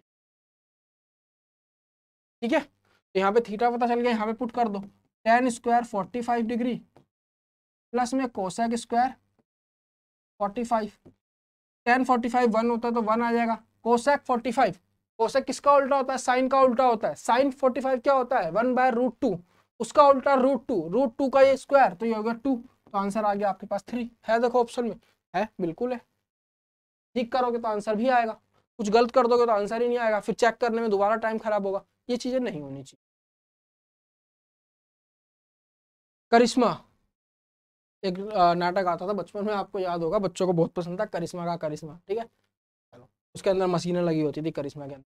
करिश्मा has been spending ₹5,400 on the purchase of an item every year. बहुत अच्छा क्वेश्चन है, इसको ध्यान से करना। एवरी ईयर फॉर मतलब कंफ्यूजिंग है, बहुत कम बच्चों से बना होगा, लेकिन एक बार कंफ्यूजन वो समझ आ गई ना किस वजह से हो रही है, हो जाएगा। Karisma has been spending 5,400 on the purchase of an item every year for the past 3 years. However, the price per unit of this item has fluctuated from year to year, with the per unit price being ₹9 in the first year, 24 in the second year, and ₹14.40 in the third year. What was the average per unit price that Karisma paid for this item in the 3 year? क्या बोला उसने, समझ आया? इतनी बड़ी मैंने राम कथा पढ़ दी, उसने कुछ नहीं बोला। उसने बोला करिश्मा नाम की एक लड़की है, वो कुछ आइटम खरीदते, मान लो वो ये पेन ही खरीद रही है, इस पेन को खरीदने में वो हर साल इतने रुपए लगा रही है। ये डिपेंड नहीं कर रहा कितने पेन खरीद रही है, लेकिन अमाउंट फिक्स है, हर साल इतने रुपए के पेन खरीद। अब जो इसका पेन का जो प्राइस है ना, वो हर साल बदल रहा है। पहले साल ये 9 रुपए का पेन था, दूसरे साल ये पेन 24 रुपए का मिला, और तीसरे साल ये पेन जो है 14 रुपए 40 पैसे का मिला। ठीक है, लेकिन पैसे उसने इतने ही लगाए, तो हर बार उसको अलग अलग पेन की क्वांटिटी मिल रही होगी। मान लो अब एक बार उसको 30 पेन मिले, अगली बार उसको ज्यादा मिल सकते हैं, कम मिल सकते हैं, अगली बार ज्यादा मिल सकते हैं, कम, बराबर नहीं मिलेंगे। ठीक है, उसने बोला कि 3 साल के अंदर जितने भी उसने पेन खरीदे उनका एवरेज प्राइस निकाल। ठीक है, तो आपको कुछ नहीं करना, पहले तो टोटल अमाउंट पता कर लो और टोटल पेन पता कर लो कितने उसने 3 साल में खरीदे, डिवाइड कर दो। टोटल अमाउंट तो सीधा है, उसने हर साल जब इतने रुपए लगाए हैं, तो 3 साल में 3 बार इतने इतने इतने पैसे लगाए हैं, तो जिसको तीनों को 3 से मल्टीप्लाई कर दो।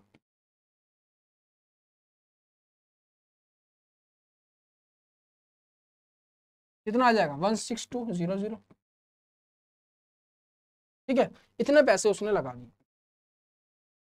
अब हमें निकालना है टोटल पेन्स उसके पास कितने हैं, 3 साल में उसने कितने पेन खरीदे, हर साल अलग अलग पेन खरीदे। पहले साल कितने पेन खरीदे, पहले साल उसने इतने रुपीस लगाए, और एक पेन कितने रुपए का था, 9 रुपए का था, तो उसने टोटल कितने पेन खरीदे होंगे, 600 पेन खरीदे होंगे। ये फर्स्ट ईयर की बात आ गई। ठीक है, सेकेंड ईयर पे आते हैं। सेकेंड ईयर पैसे तो उसने सेम लगाए, 5400 रुपीज, 5400 रुपीज, लेकिन इस बार पेन कितने का था, 24 रुपीज का था, तो उसने कितने पेन्स खरीदे होंगे, तो इसको देख लो, 12 से काट दो 2 पे, और ये 4 6 5 0, इसको काटोगे तो 225, उसने खरीदे कितने 225 पेन्स। थर्ड ईयर की बात कर लेते हैं।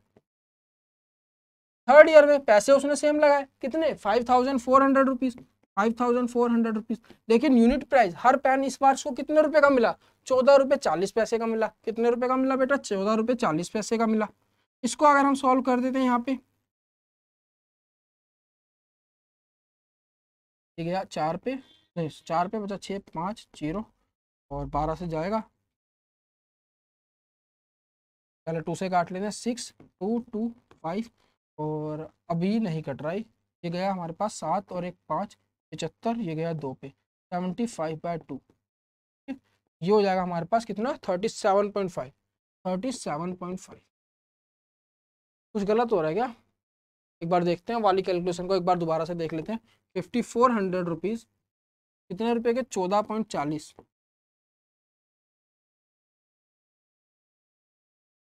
ठीक है, ये गया 2 से काटते हैं 72 पर, ये गया 5 पर। ठीक है, और अब इसको काट लेते हैं। ये गया 36 पे, ये गया 2700 पे, ये गया 10 11 12 पे, ये गया 900 पे, ये गया 300 पे, ये गया 4 पे, और 4 से चला गया हमारे पास 7 75 पे। 75 इंटू 5 3 और 75 इंटू 5 कितना आ जाएगा? 750 बटे 2 3 7 0 370। गलत हो रहा है ना कुछ? 5 यहाँ पे 375। ठीक है, 750/5 इसको कर लो आराम से, इजीली हो जाएगा। Multiply 5, sorry multiply by 5। इसको क्या करो 750/2 कर लो, 3 7 5 3। तो टोटल पेंस कितने होगा? पहले साल इतने, दूसरे साल इतने, तीसरे साल इतने। टोटल पेंस कितने हो जाएंगे उसके पास? टोटल पेंस कितने हो जाएंगे? 375 और 225, ये हो गया 400 600 और 600 1200 पेंस। टोटल अमाउंट हुआ उसके पास इतना। ठीक है, टोटल अमाउंट कितना हुआ उसके पास? इतना। टोटल पेंस कितने हुए? 1200। दोनों को डिवाइड कर दो, आपका आंसर आ जाएगा। यहाँ पे कर लेते हैं एक बार। ठीक है, मैं भूल गया यार क्या था, ये 3 था, तो ये हो गया 16200। और टोटल पेंस कितने आए थे? 1200। गया 81 पे, ये गया 6 पे, और ये गया, गलत हो रहा है यार कुछ, 2 7 2, ये गया 13.5 13.5। ठीक है, ठीक आंसर आ गया 13.5। समझ आया? आ गया ना? अच्छा क्वेश्चन था। चलो, ये बहुत कंफ्यूजिंग था, बहुत बच्चे कंफ्यूज हुए इसके अंदर। बहुत बच्चों के मैसेज आए कि सर ये क्वेश्चन बना ही नहीं। क्यों नहीं बना? क्योंकि उनको ये चीज समझ नहीं आई कि बोल क्या रहा है, लैंग्वेज नहीं समझ आई। एक बार क्वेश्चन समझ आ जाता ना, फिर तो सीधा सिंपल आसान, बहुत ज्यादा। The total surface area of a solid hemisphere is this. What is the length of the diameter of the flat surface of the hemisphere? Simple सी बात है, कुछ नहीं बोला उसने। उसने बोला total surface area of solid hemisphere. यहाँ पे बच्चे क्या गलती करते हैं? देखो फॉर्मूला सबको पता होता है, ठीक है, एरिया वगैरह का। यहाँ पे गलती क्या करते हैं? अगर हम हेमिस्फीयर की बात कर रहे हैं ना, और उसके एरिया की बात कर रहे हैं, तो जो ऊपर का पोर्शन होता है ना, ये गोल, यहाँ का भी एरिया काउंट होता है। बस ये चीज याद रख लो आप। ठीक है, तो हेमिस्फीयर का एरिया कितना हो जाता है टोटल? देखो इसको, 2πr²। ठीक है, ये हो गया उसका कर्व सरफेस एरिया। उसके अंदर हम ऊपर का एरिया प्लस कर देंगे πr²। πr², समझ आया? जो ये वाला पोर्शन होता है ना, ये वाला, इसका होता है 2πr²। उसमें ऊपर का πr² प्लस कर दोगे तो πr²। तो टोटल हमारे पास एरिया हो गया 3πr²। तो ये याद रखो, कितना हो गया टोटल एरिया हमारे पास? 3πr²। ये हमको दिया हुआ है कितना? 1848। तो हमसे पूछ लिया लेंथ ऑफ द डायमीटर। यहाँ से आर निकालेंगे, उसको डबल कर देंगे। ठीक है, पाई की जगह 22/7 डालना है, तो r² की वैल्यू हो गई 1848 इंटू में 7/22 इंटू में 3। ठीक है, इसको सॉल्व कर देंगे अगर हम। 3 से ये गया 6 पे, 1 पे, 6 पे, और ये गया 2 पे, ये गया 5 पे, बचा 6 पर। 2 से ये चला जाएगा हमारे पास 2 8 28 इंटू 7, ये कितना हो जाएगा हमारे पास? 6 कैरी 5 7 to 14 5 196। 196 हमारे पास क्या आ गई? r² की वैल्यू आ गई। तो r² अगर 196 है, तो r कितना हमारा हो जाएगा? हमारा 14 हो जाएगा। और डायमीटर इसका डबल हो जाएगा, 2 इंटू 14 मतलब 28 सेंटीमीटर है। कहीं पे देख लो, ये रहा आंसर। ईजी है। यहाँ पर बच्चों ने क्या गलती करी होगी कि उन्होंने ऊपर वाला लिया ही नहीं होगा। ऊपर वाला जो πr² था वो छोड़ दिया होगा, यहाँ पे 2πr² से उन्होंने करा होगा। और अगर कोई आंसर मिल गया होगा तो वो लगा के आया होगा और गलत हो गया होगा, नेगेटिव हो गई होगी। ठीक है, और नेगेटिव होने का मतलब है कि 1.33 मार्क्स जा रहे हैं आपके, 0.33 नहीं जा रहे। एक तो जो क्वेश्चन आपसे बन सकता था उसका 1 नंबर गया, ऊपर से वो नेगेटिव जो करा के गया वो भी गई। ठीक है, 1.33। तो ये चीज दिमाग से निकाल दो, गलत होने पे आपका 1/3 मार्क्स कटता है, आपका 1.33 मार्क्स कटता है। ठीक है, चलो। The LCM of two numbers is 35 times their HCF. The LCM and HCF, ये क्वेश्चन भी बहुत बच्चों ने गलत करा। Differ by 238. The if the two numbers differ by 14, find the sum of the numbers. देखो सीधी सी बात है, यहाँ पे बोला उसने दो नंबर का सम। LCM of two numbers is 35 times HCF. LCM minus HCF हमको दिया हुआ है कितना 238।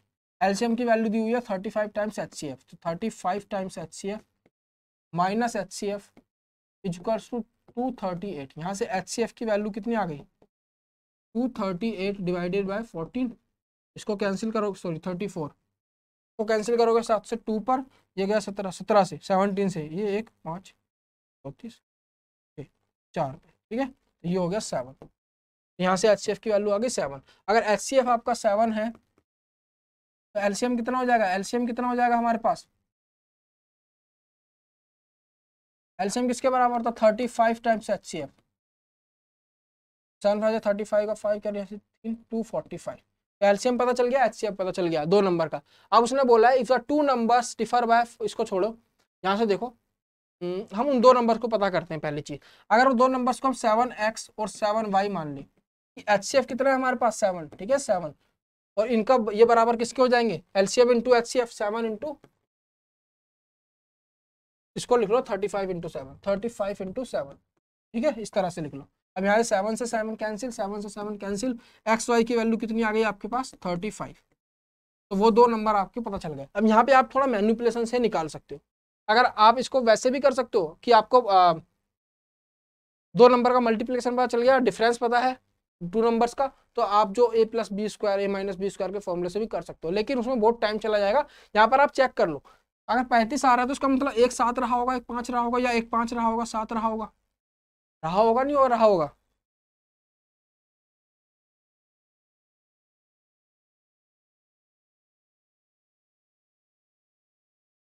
ठीक है, 1 7 रहा होगा, 1 5 रहा होगा, 7 5 35, 7 5 35। अब if the 2 numbers differ by 14,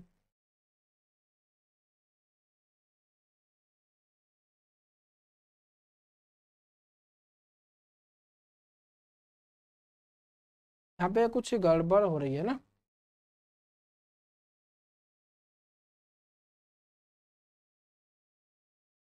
हाँ देखो, अगर हम एक नंबर 7 मान लेते हैं, एक 5 मान लेते हैं, ठीक है, तो हमारे मतलब नंबर नहीं है, एक्स और वाई की वैल्यू होगी, ठीक है। तो नंबर कितना है हमारे पास 7x और 7y।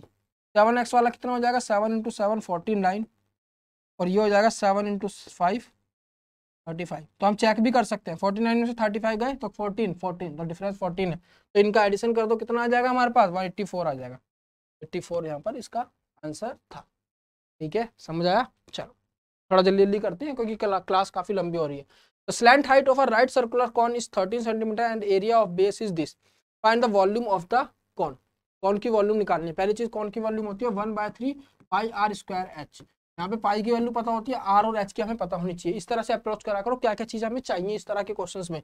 अब यहाँ पे आर एच में से हमको क्या दिया हुआ है, स्लैंट हाइट दी हुई है एक, तो मतलब एल दिया हुआ है, एल दिया हुआ है एल, ठीक है 13, और एरिया ऑफ बेस दिया हुआ है। एरिया ऑफ बेस क्या होगा पाई आर स्क्वायर। तो यहाँ से हमें पता चल गया क्या, आर की वैल्यू, आर की वैल्यू आ गई 12। तो आर तो हमें पता चल गया 12 है हमारा। एच के लिए क्या करेंगे, एच के लिए इसका यूज करेंगे। एल क्या होता है हमारे पास, एल होता है under root of h square plus r square. यहाँ से हमारे पास एच स्क्वायर कितना आ जाएगा, under root of l square minus r square. अब एल स्क्वायर कितना है, एल 13 है, तो एल स्क्वायर हो गया 169, और आर स्क्वायर कितना है 144। तो एच की वैल्यू जो आ जाएगी यहाँ पर अंडर रूट ऑफ 25 आ जाएगी, और एच की वैल्यू होगी 5। तो बस यही चाहिए था, एच पता चल गया 5 आ गया, और आर पता चल गया 12। तो इसको सॉल्व कर दो बस। 1/3 पाई में दिया हुआ है तो पाई को ऐसे ही छोड़ देंगे, इंटू में 12 इंटू 5, 3 से ही कैंसिल हुआ, 4 पे 5 4 20 पाई, 20 पाई हमारे पास इसकी क्या आ जाएगी, वॉल्यूम आ जाएगी। कुछ गलत हो रहा है। आर स्क्वायर देखो, आर आया था हमारे पास 12, आर स्क्वायर हो जाएगा 144, ये गलत हो गया यहाँ पे। 1/3 पाई इंटू में 144 इंटू में एच कितना आया था, एच आया था 5। तो ये कैंसिल हुआ कितने पे, 4 पे बचा 2, 8 पे 48 इंटू 5 आ जाएगा आपके पास 240 इंटू पाई, 240 इंटू 5 है ना। ठीक है, आ गया आंसर, इजी है। अगर नहीं समझ आता है तो पूछो, कमेंट्स के अंदर पूछो, ठीक है, मैं बताऊंगा उसको। अगर मैं कमेंट्स पढ़ूंगा उसको तो मैं तभी के तभी क्लियर कर दूंगा, और नहीं हो रहा तब भी तो आप मुझे मैसेज कर सकते हो पर्सनली, और उस पर भी पूछ सकते हो। चलो। John bought three items from a store. The price of item A was this. The price of item B while the price of item C was. इस तरह का क्वेश्चन कंफ्यूज करते हैं, वो तो इजी है लेकिन कंफ्यूज करते हैं। अब देखो पढ़ो इसको उस तरह से, पढ़ के उसको उसी तरह से लिखो तभी होगा। John bought three items. The price of item A, जो पहला आइटम है वो 2/3 of the price of item B, साथ साथ लिख लो। A जो है वो B का जो प्राइस रहा होगा उसका 2/3 है, while the price of item C was 3/4 of price of item B। जो C का प्राइस है वो B के प्राइस से 3/4 है। कुछ गलत हुआ? Price of item B, price of item, ठीक है। If the price of item A was 88, अगर ये 88 है तो C का प्राइस क्या होगा? अगर ये 88 है, B की वैल्यू निकाल लो यहाँ से। B की वैल्यू कितनी आ जाएगी? 88 इंटू 3 डिवाइडेड बाई 2, ये आ गया 44 इंटू 3।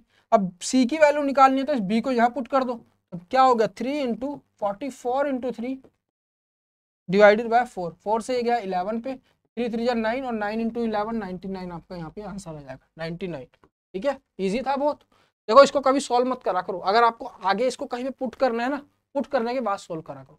अगर आप यहाँ पे सॉल्व करते इसको फिर यहाँ पे कर लिखते फिर काटते दोबारा से कैलकुलेशन को ओपन करते तो काफी टाइम लगता है। अब मैंने इसको ऐसे ही पुट करा, सीधा मेरा कट के आंसर डी सीधा आ गया। आपको कैलकुलेट नहीं करना पड़ेगा, सीधा आप माइंड में लिख सकते थे इसका आंसर। यहाँ तक पहुंचने के बाद आगे बढ़ते हैं। Raman leaves his home every day at 7:40 a.m. and reaches his office at 9:46 a.m.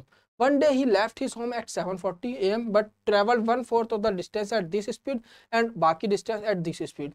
At what time did Raman reach office? बहुत अच्छा क्वेश्चन है, बहुत सारे बच्चों से ये क्वेश्चन नहीं बना। ठीक है, अगर इसको आप अच्छे से समझोगे तो आपका बन जाएगा, थोड़ा सा अप्रोक्सीमेट करके आप इसका आंसर लगा के आ सकते थे। चलो देखते हैं। रमन जो है 7:40 पे निकलता है ऑफिस के लिए, कितने बजे पहुंचता है? 9:46। मान लो उसकी स्पीड x रही होगी, x किलोमीटर पर आवर मान।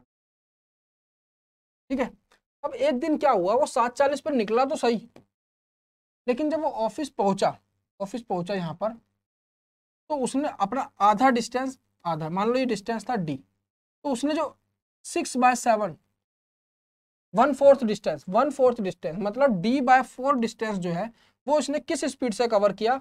6/7 स्पीड से, 6/7x। उसकी स्पीड क्या थी? x थी, तो उसका 6/7x से उसने d/4 डिस्टेंस कवर किया, और बाकी डिस्टेंस कितना बच गया? 3d/4। ये उसने कवर किया किस स्पीड से? 6/5x। 6/, यहाँ तक क्वेश्चन समझ आया? सबसे पहली चीज, पहले दिन वो मतलब रोज वो जाता है 7:40 से 9:46 पे पहुंच जाता है, x किलोमीटर पर आवर से चलता है, डिस्टेंस दिया हुआ है उसके घर से ऑफिस का d। अगले दिन जब क्या हुआ, वो चला तो इतने बजे, लेकिन उसने आधा डिस्टेंस मतलब इस स्पीड से नहीं चला वो, अब की बार उसने अपना d/4 डिस्टेंस जो है 25% डिस्टेंस जो है इस स्पीड से कवर किया, बाकी डिस्टेंस इस स्पीड से कवर किया। तो कितने बजे पहुंचा हमें ये निकालना है। सिंपल सा है, कुछ भी नहीं है बच्चों। देखो यहाँ पे करते हैं इसको, जगह नहीं बची, एक तो मैं लिख देता हूँ बड़ा बड़ा। हमें क्या निकालना है? एट व्हाट टाइम, किस टाइम पहुंचा हो। पहले देखें इसको टाइम कितना लगा है, इसको भूल जाओ अभी, उसको भी भूल जाओ, उसको ये चीज करने में टाइम कितना लगा। यहाँ पर देखो, यहाँ पे कितना टाइम लगा उसको, d/x की वैल्यू निकाल सकते हैं हम यहाँ से। 7:40 से लेके 9:46 कितना टाइम हुआ? 7:40 से 8:40, 9:40, 2 घंटे और फिर 6 मिनट एक्स्ट्रा, 2 घंटे के 120 मिनट और 6 मिनट 126 मिनट। उसको d डिस्टेंस कवर करने में x की स्पीड से कितना टाइम लगा? 126 मिनट लगे। समझ आया? तो d/x की वैल्यू कितनी आ गई? 126। अब यहाँ पर देखो उसको कितना टाइम लग रहा होगा यहाँ से यहाँ पहुंचने में। 2 टाइम लगेंगे, एक तो इसकी वजह से जो टाइम लगेगा, एक इसकी वजह से जो टाइम लगेगा। ठीक है, चलो थोड़ा सा मैं यहाँ पे डिलीट कर देता हूँ, वो वैल्यू हमको चाहिए वो मैंने यहाँ पे लिख रखी है, या इसको रुको ऐसे कर लेते हैं। चलो छोड़ो, देखो यहाँ पे कितना टाइम लग रहा है उसको, t1 कितना लगा उसको, टोटल डिस्टेंस उसने कितना कवर किया? d/4। किस स्पीड से किया? 6/7x। ये हो गया t1। इसको सॉल्व करेंगे हम तो हमारे पास आ जाएगा d/4 इंटू में 7/6 इंटू में 1/x। अब इसकी वैल्यू d/x की वैल्यू 126 है, तो ये हो गया 7 4 इंटू 6 इंटू में 126।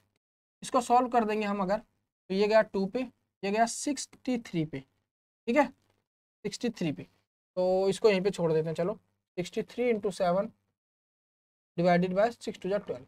दूसरे पार्ट पे आते हैं, दूसरे पार्ट पे यहाँ पे सॉल्व करते हैं। यहाँ पे t2 कितना लगा उसको? t2 लगेगा उसको 3d/4 डिवाइडेड बाय 6/5x, 6/5। ये कितना हो गया हमारे पास 3/4 इंटू में 5/6 इंटू में d/x कितना हो गया वो 126। तो दोबारा से काटते हैं 2 पे 63। ठीक है, ये हो गया हमारे पास क्या, आप टोटल टाइम कितना आ जाएगा हमारे पास T1 प्लस T2। T1 कितना आया हमारे पास 63 into 7 divided by 12, 63 into 7 divided by 12। तो देखते हैं वो कितना आया हमारे पास 5 3 15 इंटू 5, सॉरी 5 तो ऊपर गया, 5 15 into 63, 15 into 63 divided by 12, divided by 12 आएगा इतना। ठीक है बच्चों, यहाँ तक समझ आया, चलो अब तो हो जाएगा, सिंपल है। अब इसको कर दो मल्टीप्लाई, 15 और 7 23, 22 इंटू में 63, 6 6 2 carry 1 13, 6 8 1 3 1386 divided by 12, 1386 divided by 12 कितना आ जाएगा। तो भाई एक पे बचा एक, एक पे बचे 6, 5 पे और 115 मिनट आ गए देखो, और बाकी जो पॉइंट में आएगा उसको छोड़ो 115 मिनट। तो यहाँ पे देखो ऑप्शन से पता चल जाएगा 115 मिनट, 2 घंटे से 5 मिनट लगभग कम है। ठीक है, तो देख लो 2 घंटे से 5 मिनट कम, मतलब कि 7:40 पे निकल के वो पहुंच रहा था कितने पे 9:46 पे, 2 घंटे उसको कब हो रहे हैं 9:40 पे हो रहे हैं, उससे थोड़ा कम, मतलब लगभग 5 मिनट कम। देखो तो मतलब 9:35 के आसपास। देखो ये भी नहीं हो सकता, ये भी नहीं हो सकता, ये भी नहीं हो सकता, ये होगा। एग्जैक्ट निकालोगे तो इसको पॉइंट में करके पता कर लो ये कितने मिनट और लग रहे हैं, उसको एक्स्ट्रा वो माइनस कर दो। ठीक है, इजी क्वेश्चन है, बहुत अच्छा क्वेश्चन है। और कई जो लोगों ने इसको, टीचर्स ने जो है इसको कुछ वैल्यूज मान के कराया, आप उस तरह से भी कर सकते हो पर वो थोड़ा कंफ्यूजिंग होगा। ठीक है, आपके अगर बेसिक्स क्लियर है तो आप बेसिक्स लगाओ इस तरह के क्वेश्चन में। जो भी नया क्वेश्चन देखते हो वहां पे कुछ ट्रिक लगाने की बजाय आप बेसिक्स लगाओ, क्वेश्चन पक्का होगा। ट्रिक लगाने में कई बार कंफ्यूजन हो सकती है, गलत हो सकता है, तरीका गलत नहीं है वो भी अच्छा तरीका, थोड़ा टाइम बचाएगा आपका। लेकिन जब नया क्वेश्चन आए ना इस तरह का, तो कोशिश करा करो आप जो आपका मेथड है उससे करो, अगर आपके पास टाइम है तो। चलो, Vimal secured 46% marks in the exam and fail to qualify in the exam by 10 marks. Vimal ने क्या करा, 46% मार्क्स जो है उसने स्कोर किए, 10 मार्क्स से फेल हो गया, 10 मार्क्स से वो हो गया फेल। अगर वो 52% मार्क्स निकाल लेता है, 52% मार्क्स है उसके, तो वो 8 मार्क्स ज्यादा ले लेता है, 8 मार्क्स, जितने मार्क्स पासिंग मार्क्स चाहिए तो उससे 8 मार्क्स ज्यादा लेता है। ठीक है, तो देखो हमें निकालना है कितने मार्क्स चाहिए पास होने के लिए एग्जाम। अगर मान लो 2 टोटल मार्क्स होते, तो अगर उसने 46 मार्क्स लिए हैं और जब उसने 52 मार्क्स लिए, यहाँ पर वो 8 नंबर से पास हुआ, यहाँ पर वो 16 नंबर से फेल हो गया, 16 नंबर 10 मार्क्स से फेल हो गया। इसका मतलब ये डिफरेंस है, मतलब इनका जो टोटल सम है वो किसके बराबर होगा, वो 8% मार्क्स के बराबर ही तो होगा। समझ आ रहा है क्या बोल रहा हूँ मैं। 52% और 46%, इसमें वो 8 नंबर से ज्यादा ला रहा है। ठीक है, मान लो ये कोई पॉइंट था, इससे 8 नंबर ज्यादा ला रहा है, और जब 46% ला रहा है तब 10 नंबर कम ला रहा है। तो टोटल जो सम है, ये टोटल जो 10 और 8 18, ये इसका डिफरेंस नहीं हो जाएगा। समझ आया मैं क्या बोल रहा हूँ। ठीक है, 10 माइनस ऑफ -8, ये किसके बराबर हो जाएगा 52 माइनस 56, मतलब ये 8% मार्क्स है, 8%, 8%, 8 है ना, 6%, 6%। तो 6% हमारा अगर 18 के बराबर है, 6% अगर 18 के बराबर है, तो हमारा 100% किसके बराबर हो जाएगा, 18/6 इंटू 100, 300, मतलब टोटल मार्क्स 300 आ गए। ठीक है, चलो याद रखो, पहले टोटल मार्क्स कितने आ गए हमारे पास, 300 आ गए टोटल मार्क्स। आई होप समझ आया होगा, नहीं समझ आया दोबारा समझो उसको कॉन्सेप्ट को। ठीक है, 300 मार्क्स आ गए। अगर मैं समझाता रहूंगा वीडियो बहुत लंबी चली जाएगी। ठीक है, ऑलरेडी काफी लंबी वीडियो हो चुकी है।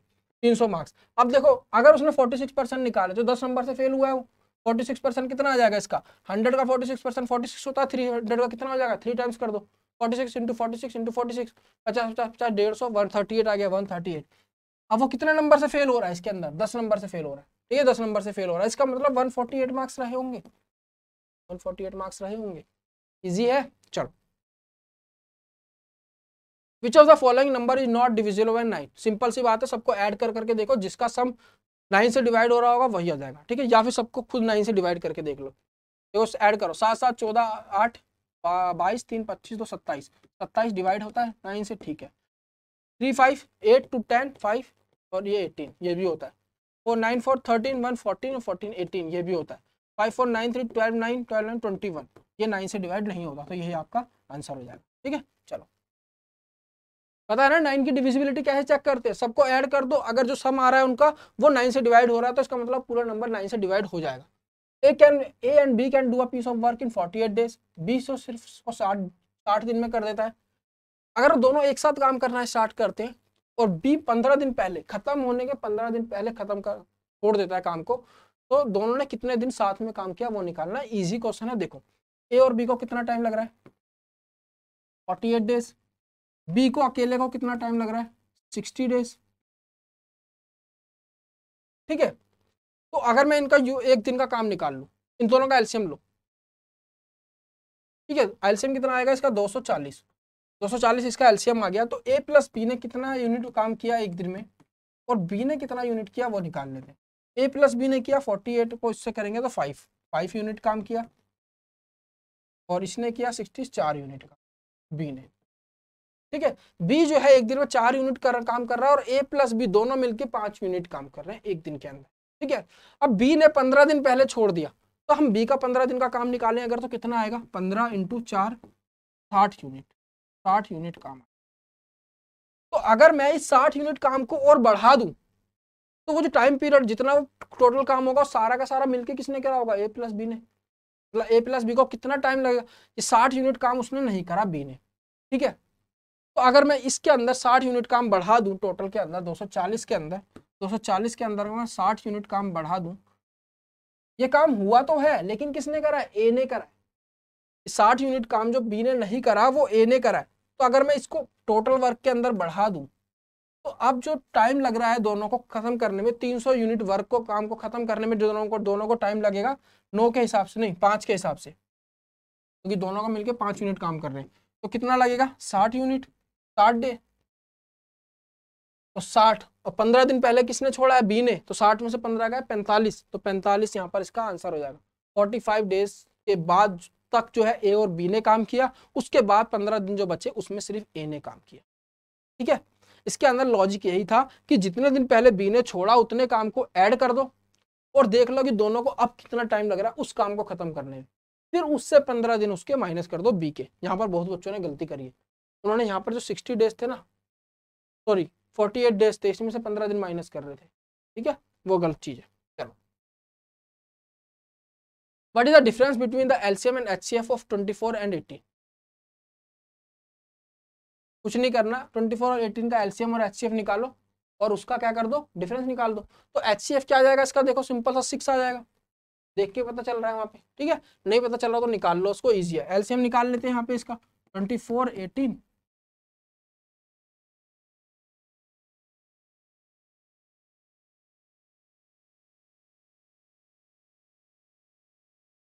9 2 18 18 36 36 2 72, 72 में से 6 गए हमारे पास 66, 66 यहाँ पे आंसर आ गया। ठीक है, आसान है। चलो, Sunidhi earned an average of 6,250 per month during the past 12 months. During the first 10 months, her average earnings is this. What was Sunidhi average earning per month during the last 2 months? देखो एक साल की उसकी average earning इतनी है, 10 महीने की इतनी है, तो बाद के 2 महीने की निकल सकती है। अरे इजी तो है, इसको इससे मल्टीप्लाई करो, माइनस कर दो क्या अपना उसके 10 महीने की अर्निंग 5,800 इंटू 10, इसको माइनस कर दो, आपके पास क्या आ जाएगा 2 महीने की उसकी सम आ जाएगा, उसको डिवाइड कर दो 2 से। हाँ ठीक है, इसको डिवाइड कर दो 2 से, ये कितना हो गया हमारे पास 62500 और ये हो गया 6250, 12 500 सॉरी इसका ऐसे मतलब कितना है 6250 6250 0 0 कैरी 1 5 6 2 12 0 5 2 6 0 0 0 कैरी 1 5 7 75,000 में से माइनस कर दो कितना 58,000 58,000 कितना बच गया आपके पास 17,000 17,000 को 2 से डिवाइड करोगे तो कितना आ जाएगा आपके पास 8,500 ठीक है 8,500 यहाँ पर आंसर हो गया। समझ आ रहा है? अरे बहुत इजी सवाल है, बस आपको स्पीड बढ़ानी है अगर एग्जाम निकालना है तो। ABCD या साइक्लिक कोऑर्डिनेटर, AB या diameter of the circle, ACD दिया हुआ, देखते बना कि क्या होगा। हमको दिया हुआ है ABCD एक साइक्लिक क्वाड्रिलेटरल है। साइक्लिक मतलब एक सर्कल के अंदर हमारे पास क्या बना हुआ है, क्वाड्रिलेटरल बना हुआ है, और AB जो है डायमीटर है उसका, तो ये डायमीटर बनाते हैं यहाँ पे AB, और इसका एक क्वाड्रिलेटरल बना देते हैं कुछ भी ABCD। अब उसने क्या बोला ACD मतलब कि अगर मैं यहाँ पे एक लाइन ड्रॉ करता हूँ तो यहाँ पर जो ये एंगल है ये हमको कितना दिया हुआ है 35 डिग्री। उसने पूछा BAD हमको ये वाला एंगल पूछा। देखो सीधी सी बात है, ये क्या है, इसको देखो इस वाले ट्रायंगल को, डायमीटर के ऊपर अगर कोई ट्रायंगल बनाते हैं हम तो ये 90 डिग्री का एंगल बनाता है, आपको याद होगा, पता होगा, ठीक है। अगर आप डायमीटर के ऊपर कोई भी दो कोड करके ट्रायंगल बनाते हो सर्कल के अंदर तो वो 90 डिग्री का एंगल बनाते हैं। तो ये 90 हो गया, 90 और ये 35 कितना हो गया 125। तो ये वाला पूरा एंगल हो गया 125। और एक क्वाड्रिलेटरल के अंदर अगर हम बात करें तो अपोजिट एंगल का सम किसके बराबर होता है 180 डिग्री के। तो इसका सम और इसका सम 180 डिग्री हो जाएगा। अब ये पूरा का पूरा 125 है और ये पूरा इन दोनों का सम 180 है, तो इसका कितना आ जाएगा 180 माइनस 125 आएगा, नहीं आएगा बच्चों। 30 और 25 कितना हो जाएगा आपके पास 55। ये इसका आंसर होगा। बहुत इजी क्वेश्चन था ये भी। चलो, when 3/4 of a number is subtracted from 6/7 of 126, the answer is 33. What is the number? Simple सी बात है, जो लिखा है उसको लिखो। 3/4 of a नंबर को मान लिया x is subtracted from, इसको माइनस किया गया है 6/7 of 126। 6/7 of 126 इसको देख लेते हैं, एक पे बचा 5, दोबारा से लिखते हैं 6/7 of 126। 6/7 of 126 इसमें से माइनस कर दिया मैंने 3/4 x, तो आंसर आ गया 33। इसको सॉल्व करना है, x की वैल्यू निकालनी है, ठीक है। तो इसको देखो कुछ कट रह गया, ये 7 के टेबल में कट रहा है, 5 50 से, हाँ कट तो रहा है, देखो एक पे बचा 5 7 8 पे, 18 6 जा 190 108 को उधर ले जाके हम उसमें से माइनस कर देंगे 133, और ये हो गया उधर जाके 3/4 x। तो इसके अंदर से 33 जाएंगे अगर हमारे पास, तो ये हो गया 75 इंटू 4 डिवाइडेड बाई 3, ये हो गई हमारी x की वैल्यू। ये कैंसिल होगा 2 पे 1 5, 25 इंटू 4 x की वैल्यू आ गई 100, x की वैल्यू आ गई 100। चलो ठीक है, इजी है। A solid metallic cone of diameter 36 centimetre and height, देखें कितने क्वेश्चन है अभी, 2 3 4 5 6 7, बहुत सारे क्वेश्चन है बच्चों अभी, तो थोड़ा जल्दी जल्दी करते हैं, ठीक है। चलो, a solid metallic cone of diameter 36 centimetre, metallic cone दिया हुआ है हमको, उसकी जो डायमीटर है ये हमको दिया हुआ है 36 सेंटीमीटर, हाइट दी है 12 centimetre, made into identical solid spheres, इससे छोटे छोटे स्फीयर्स बनाए गए, इसका रेडियस 3 सेंटीमीटर। तो कितने स्फीयर्स बनेंगे ये निकालना है, सिंपल सी बात है। इसका आप निकालो वॉल्यूम होता है 1/3 πr²h। डायमीटर 36 दिया हुआ है तो रेडियस कितना आ गया 18, तो ये हो जाएगा 1/3 पाई को मत छेड़ना क्योंकि यहाँ पर कैंसिल हो जाएगा, आर की वैल्यू हो गई 18 इंटू 18, और h कितना दिया हुआ है हमको, हाइट दी हुई है 12, ठीक है। इसको सॉल्व करना, और अगर इसकी बात करें तो इसका जो वॉल्यूम होता है वो कितना होता है 4/3, स्फीयर का होता है 4/3 πr², 4/3 πr², ठीक है। तो इसको डिवाइड कर देंगे 4/3 πr³ से, 4/3 πr, इसका r कितना दिया हुआ है हमको 3 सेंटीमीटर, 3 इंटू 3 इंटू 3, इसको सॉल्व करना है आपको सिंपल। 3 से 3 कैंसिल, पाई से पाई कैंसिल, 4 से गया 3 पे, 3 से 1 गया 3 पे, ठीक है। बच गया ये 3 से गया 6 पे, 3 से गया 6 पे, 36 आंसर है, 36 आंसर है। इजी क्वेश्चन था, कुछ नहीं करना, दोनों का जो है वॉल्यूम निकाल के डिवाइड कर देना, हमें पता चल जाएगा कितने उसमें आप स्फीयर बना सकते हो। यहाँ पे बात करते हैं 27 इंटू 3 इंटू 896, इसको सॉल्व करेंगे। अगर आप 3136 की बात करो तो ये किसका अंडर रूट है, इस तरह के क्वेश्चंस करने के लिए आप इसका पता कर सकते हो कैसे। देखो 30 का क्या होता है 900, 40 का होता है 1600, तो 50 का होता है क्या 2500, और 60 का होता है क्या 3600। तो इसके बीच में ये वैल्यू आ रही है, तो इसका मतलब कि इनके बीच में कोई होगा नंबर जिसका ये अंडर रूट है, ठीक है। उसका पता करने के लिए इस वैल्यू को देखो 6 को। अब देखो मान लो 4 का जब हम निकालते हैं तो 16 आता है, 6 का निकालते हैं तो 36 आता है, ठीक है। तो जहाँ पे पीछे 6 आ रहा है इसका, और यहाँ पे भी 6 आ रहा है, इसका मतलब या तो ये 34 का रहा होगा या 36 का रहा होगा। अब ये पता करने के लिए आप क्या करो, इसके अंदर 35 का निकाल लो। ये एक मेथड बता रहा हूँ आपको जल्दी से पता करने के लिए। इनके बीच में 35 का निकाल लो। 35 का स्क्वायर निकालने के लिए क्या करते हैं, 25 लिख दो और इसको इसके अगले नंबर से मल्टीप्लाई करके लिख दो। 4 3 12, 12 25। अब चेक करो ये नंबर जो है कुछ गड़बड़ हो रही है, सॉरी हमें 34 नहीं 54 आएगा, 54 और 56, और निकालना पड़ेगा हमें 55 का। 5 5 25, इसको इसके अगले नंबर से मल्टीप्लाई करके लिख दो 3625। अब इस नंबर से देखो ये छोटा है या बड़ा, अगर ये छोटा है तो 54 होगा, अगर ये नंबर इससे बड़ा है तो 56 होगा, यहाँ पर 54 हो जाए। ठीक है, चलो आगे सॉल्व करते हैं इसको। अब देखो 54 है इसका, यहाँ पे अंडर हो 27 इंटू 3 इंटू 896 डिवाइडेड बाय कितना आया था 54 is equals to y plus 640 is equals to y plus 640। इसको सॉल्व करेंगे अगर तो ये गया 2 पे, 2 से ये जाएगा 4 4 8 पे। ठीक है, अब इसको मल्टीप्लाई कर देंगे तो ये हो जाएगा 1200 1344 1344। इसमें से माइनस कर देंगे 640 को हम, तो 407 704 है, कहीं पे कुछ गड़बड़ हो रही है हमारे पास। ठीक है, इसको एक बार मल्टीप्लाई कर ही लेते हैं। 4 3 से करेंगे इसको, 4 कैरी 2 4 कैरी 1 4 3 12 और 1 13, इसमें से माइनस कर देंगे हम 640, तो ये हो जाएगा 4 4 13 में से 6 गए हमारे पास, तो 704 आंसर आ रहा है। लेकिन यहाँ पे हमारे पास 646 है, कुछ गड़बड़ हो रही है ना। अगर ये 54 का है, 27 दूनी 54, 2 पे गया, 4 पे बचा एक 8 पे, 448 इंटू 3, कुछ गड़बड़ क्या हो रही है बच्चों। Find the value of y।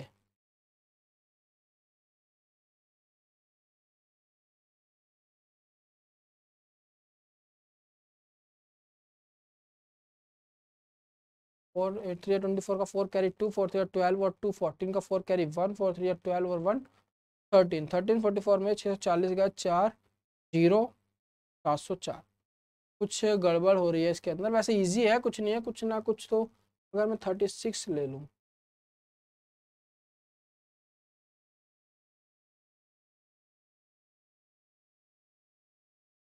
देखते हैं 896 इंटू 54, तो पे बात तो वही है सेम।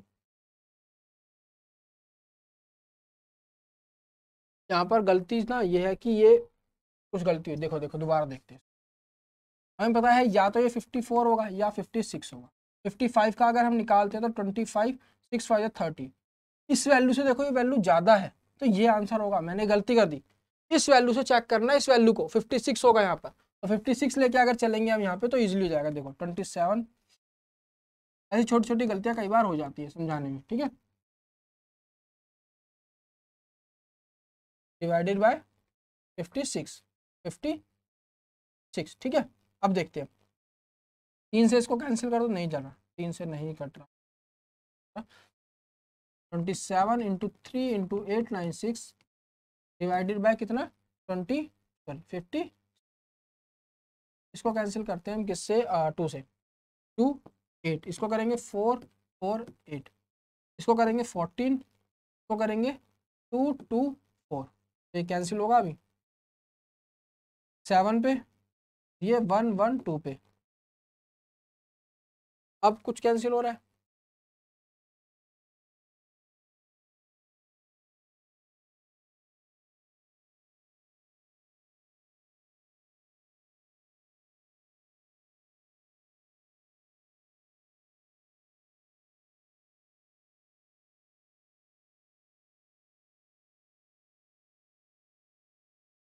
देखो ये 7 से कैंसिल हो रहा है यार, एक पे बचा 4 5 6 पे 16। ठीक है, अब इसको मल्टीप्लाई कर लो, 16 इंटू 3 16 दूनी 32 48 48 इंटू 27, ये हो जाएगा 8 7 जा 56 का 6 कैरी 5 7 4 28 और 3 33 6 कैरी 1 4 2 जा 8 1 9 6 9 12 1296 1296 में से हम माइनस कर देंगे कितने 640, 1296 में से हम माइनस कर देंगे 640, तो ये आएगा 6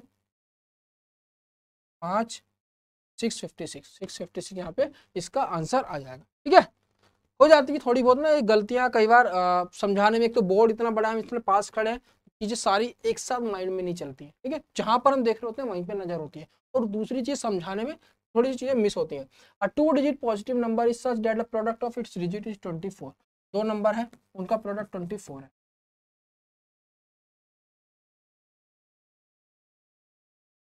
नहीं,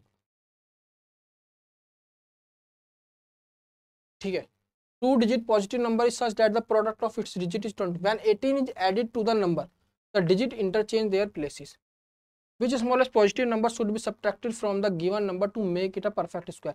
देखो बोल रहा है अगर हम उसकी डिजिट्स को चेंज कर देते हैं, वाई एक्स बना लेते हैं, तो जो the digits interchange their place, इसमें अगर 18 ऐड करेंगे तो ये जो वाई एक्स है इसका उल्टा हो जाएगा, 42 हो जाएगा, ठीक है।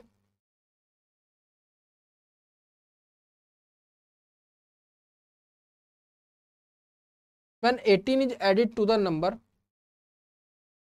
2 डिजिट नंबर, देखो 2 डिजिट नंबर है, उसकी जो डिजिट्स है उनका सम, और 2 डिजिट नंबर क्या हो जाएगा हमारे पास 10x प्लस वाई, ठीक है। तो ये नंबर जो आएगा यहाँ पर अगर हम उसमें 18 ऐड कर देंगे तो इसका रिवर्स हो जाएगा।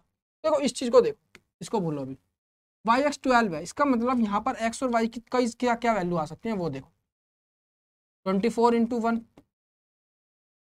12 इंटू 2, उल्टा भी हो सकता है इसका, ठीक है, 6 इंटू 4 और आ सकती है बस, और इनका उल्टा। अब उसने बोला है 2 डिजिट नंबर है, मतलब एक डिजिट रही होगी, सिंगल डिजिट होगी, ये भी सिंगल डिजिट होगी, तो ये तो हो नहीं सकता ये और ये, ठीक है, क्योंकि ये 2 डिजिट आ रही है, ये एक अलग सिंगल डिजिट आ रही है, तो ये तो हो नहीं सकता। समझ आ रहा है क्या बोल रहा हूँ? ये जो नंबर रहा होगा एक्स और वाई, ये 0 से 9 के बीच ही तो रहा होगा, ये भी 0 से 9 के बीच ही तो रहा होगा, 2 डिजिट नंबर है तो एक डिजिट इसकी एक डिजिट इसकी, तो यहाँ पर ऑलरेडी 2 डिजिट आ रही है, यहाँ पे भी ऑलरेडी, तो ये तो होगा नहीं। 6 और 4, तो एक्स की वैल्यू या तो 6 होगी या 4 होगी, या वाई की वैल्यू जो है 6 या 4 होगी। समझ आया? अब देखो इस वैल्यूज को हमारा पुट करके देखते हैं, अगर एक्स की वैल्यू 6 है तो ये नंबर हो जाएगा 64, और अगर एक्स की वैल्यू यहाँ पे 4 है तो ये नंबर हो जाएगा 46। देखो यही तो आंसर है। अगर आप इसके अंदर 18 ऐड कर दोगे, 18 ऐड कर दोगे 64 बनेगा, और देखो रिवर्स हो गया इसका, तो इसका आंसर क्या है 4 और 6। तो हमें क्या निकालना है, कौन सा ऐसा नंबर है जिसमें से हम उसमें से क्या माइनस करें, 46 से को किसमें से कितना हम कम से कम नंबर माइनस करें कि जो चीज आए वो एक परफेक्ट स्क्वायर बन जाए। तो 46 से कम क्या होता है 36, वो 6 का स्क्वायर होता है, तो यहाँ पे आंसर क्या आ जाएगा 10, इसमें से 10 माइनस करेंगे, ठीक है।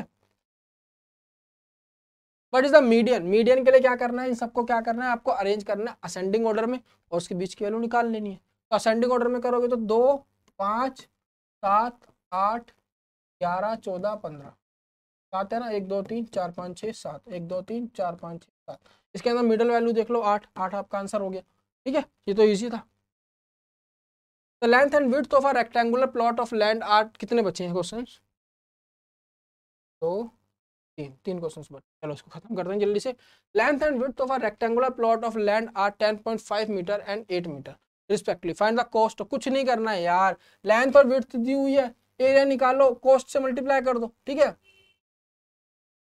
10.5 इंटू में 8, ठीक है, 8 पंजे 40, 0 4 40, 8 एकम 8, 84 हो गया, ठीक है। उसको मल्टीप्लाई कर दो 15.25 से, 15 25 से इसको मल्टीप्लाई करो,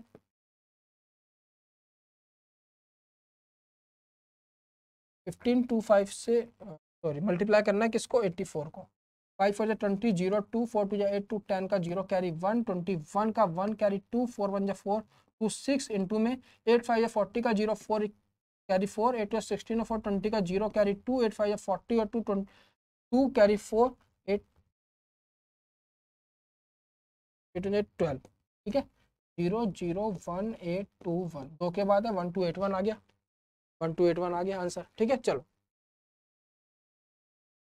a conical tent with base 10 meter and height this has been made, and additional 10% cloth is required as wastage in stitching the find the area of the cloth required। कुछ नहीं करना, conical tent है, diameter दिया हुआ है, height दी हुई है, ठीक है। उसका देखो टेंट बनाने के लिए एक कौन से अगर आप टेंट बना रहे हो तो आपको एरिया देखना पड़ेगा कि उसका एरिया कितना लगेगा। टेंट का एरिया क्या होता है, इसका curved surface area pi R L, ठीक है। दूसरी चीज कौन का जब आप टेंट बनाओगे नीचे आप टेंट नहीं लगाओगे, ठीक है। जब भी आप देखोगे उसको कहीं पे आप ट्रिप वगैरह पे जाओगे तो कौन का अगर टेंट बना रहे हो तो आप नीचे नहीं लगाओगे टेंट, सिर्फ साइडों में लगाओगे। तो आपको पाई आर एल निकालना है, उसका 10% लेना है टोटल, उसको ऐड कर देना। ठीक है, पाई आर एल निकाल लेते हैं। यहाँ पे आर कितना है हमारे पास 5 और हाइट है हमारे पास 12। तो अगर ये देखो 12-5 का कॉम्बिनेशन बन रहा है, इसका मतलब जो एल जो आएगी आपके पास 13 आ जाएगी। ठीक है, करके देख लो। एल का फॉर्मूला होता है under root h square plus r square. 144 plus 5 25 169, उसका अंडर रूट 13 आ गया। ठीक है, पाई आर एल निकाल लेते हैं हम। यहाँ पे पाई को ऐसे ही रहने देंगे। पाई आर कितना है हमारे पास 5, ये हमारे पास 13, तो ये हमारा एरिया हो गया। अब इसका 10% एक्स्ट्रा लग रहा है, तो इसका 10% कितना आएगा, इसमें पॉइंट लगा लेंगे एक। ठीक है, तो ये हो गया 13 पंजे 65, 6.5 पाई, 6.5 पाई। तो इसके अंदर 13 पंजे 65 पाई प्लस 6.5 पाई, ये कितना हो गया आपके पास 71.5 पाई। ये आपका आंसर होना चाहिए 71.5 पाई। ठीक है, अच्छा क्वेश्चन था। ये लास्ट क्वेश्चन देखते हैं। ये एक दिया हुआ, इसने बोला है crime cases in state A 14% in pie chart. मतलब ए के अंदर मतलब ये 14% है, इसमें 14% क्राइम रेट्स हो रहे हैं। वर्ष 672, ये 14% क्राइम रेट जो है किसके बराबर है, 672 केसेस के बराबर है। What was the number of cases reported in state C and state F together? C और F के अंदर टूगेदर कितने केसेस हो रहे हैं, अगर ये 672 केसेस के बराबर है। तो सिंपल सी बात है 14% इसके बराबर है। C और F का परसेंटेज देख लो। C क्या है, ग्रीन कलर 12%, F क्या है, ऑरेंज कलर 30%। तो 30 और 12 कितना आ गया 42%, 42%। अब 14% 672 के बराबर है, तो 42% किसके बराबर होगा, ये क्या है, इसके 3 गुना है, तो इसको भी 3 से मल्टीप्लाई कर दो। तो 672 इंटू 3 कितना आ जाएगा आपके पास 6129, 1916 है कहीं पे, सॉरी 2 कुछ गलत हुआ। 3 2 जा 6, 7 3 जा 21 का 1 कैरी 2, 6 3 जा 18 और 2 2016, 2016 यहाँ पे आपका इसका आंसर हो जाएगा। बच्चों समझ आया। आज की क्लास में इतना ही था, मतलब थोड़ा लंबा जाता है सेशन, लेकिन मैंने एक एक क्वेश्चन को डिटेल में बताया आपको। अगर आप इसको सेशन को अच्छे से देखोगे ना, तो आपको अप्रोच पता चलेगी कि किस तरह से क्वेश्चन को अप्रोच करना है। अगर कोई नया क्वेश्चन भी आता है ना आपके पास, तो उसको भी आप उस अप्रोच से क्या अप्रोच लगानी चाहिए, उस चीज को आप समझ पाओगे और उस क्वेश्चन को ठीक करके आ जाओगे। वरना जब नया क्वेश्चन आता है ना, बच्चे प्रैक्टिस तो कर लेते हैं खूब, लेकिन जब कोई नया क्वेश्चन आता है ना जो उन्होंने कभी ना देखा हो, फंस जाते हैं वो। और चांसेस 80% 90% चांसेस आते हैं वो उस क्वेश्चन को गलत करके आते हैं। वो चीज़ नहीं होनी चाहिए। और रेलवे इस बार यही चेक कर रहा है। रेलवे के पेपर देख के पता चल गई कि रेलवे इस बार पहले जैसे पेपर नहीं बना रहा, वो चेक कर रहा है बच्चों को। ठीक है, तो इस चीज़ को ध्यान रखो। बाकी मिलते हैं आपसे नेक्स्ट क्लास में। पर आपको सुबह 6 बजे जुड़ना है, करंट अफेयर्स के लिए रोज जुड़ना है। ठीक है, वहाँ पे स्टैटिक पार्ट भी कवर करेंगे, धीरे धीरे चीज़ें याद भी करेंगे वहाँ पे स्टैटिक, तो जरूरी है जहाँ से एग्जाम क्वेश्चन बनते हैं। कुछ ऐसे पोर्शन होते हैं जहाँ से एग्जाम के क्वेश्चन बनते ही बनते हैं, जैसे 8 शेड्यूल हो गए, इंपॉर्टेंट अमेंडमेंट्स हो गए, इंपॉर्टेंट आर्टिकल्स हो गए, इनको तो रट के रखूँ, क्वेश्चन बनता ही बनता है। तो इस तरह की चीज़ें भी कवर करूंगा, जो स्टैटिक पार्ट है वो भी कवर करूंगा, और करंट अफेयर्स तो करेंगे। रोज सुबह 6 बजे जुड़ना है आपको सेशन के साथ। बाकी इस तरह से जो पेपर का एनालिसिस है, इसकी मैं कोई टाइम फिक्स नहीं बता रहा, लेकिन एक दिन में 2 दिन में आपको इसकी एक वीडियो मिल जाया करेगी। इस तरह से मैं सारे पेपर जो है वो कवर कर दूंगा धीरे धीरे। और अगर आपके पास कोई पेपर है इंग्लिश मीडियम में इसका एनटीपीसी सीबीटी 2 का, तो आप मेरे साथ शेयर कर दीजिए उस नंबर पर जो मैंने आपको स्टार्टिंग में बताया हुआ है। वो नंबर स्टार्टिंग में आप देख लेना, वीडियो में नंबर है, उस पर आप मेरे को शेयर कर दीजिए, या मेरे को इंस्टाग्राम पे शेयर कर दीजिए, ताकि मेरे को थोड़ी सी आसानी हो, वरना मेरे को क्वेश्चंस ढूंढने में थोड़ी सी दिक्कत रहेगी। ठीक है, चलो आपसे मिलते हैं कल सुबह 6 बजे। जुड़ना ना भूलें करंट अफेयर्स की क्लास में, और ज़्यादा से ज़्यादा इस वीडियो को शेयर करें दोस्तों, लाइक करें, सब्सक्राइब करें। ठीक है, चैनल अभी थोड़ा लो स्टेज पे है, पर एक ग्रो करेगा, आप लोगों का साथ होगा तो। आपका भाई आपके साथ है, आपका सिलेक्शन करवा के रहेगा, तोड़ देंगे। ठीक है, फोड़ देंगे। चलो मिलते हैं नेक्स्ट क्लास में। धन्यवाद दोस्तों।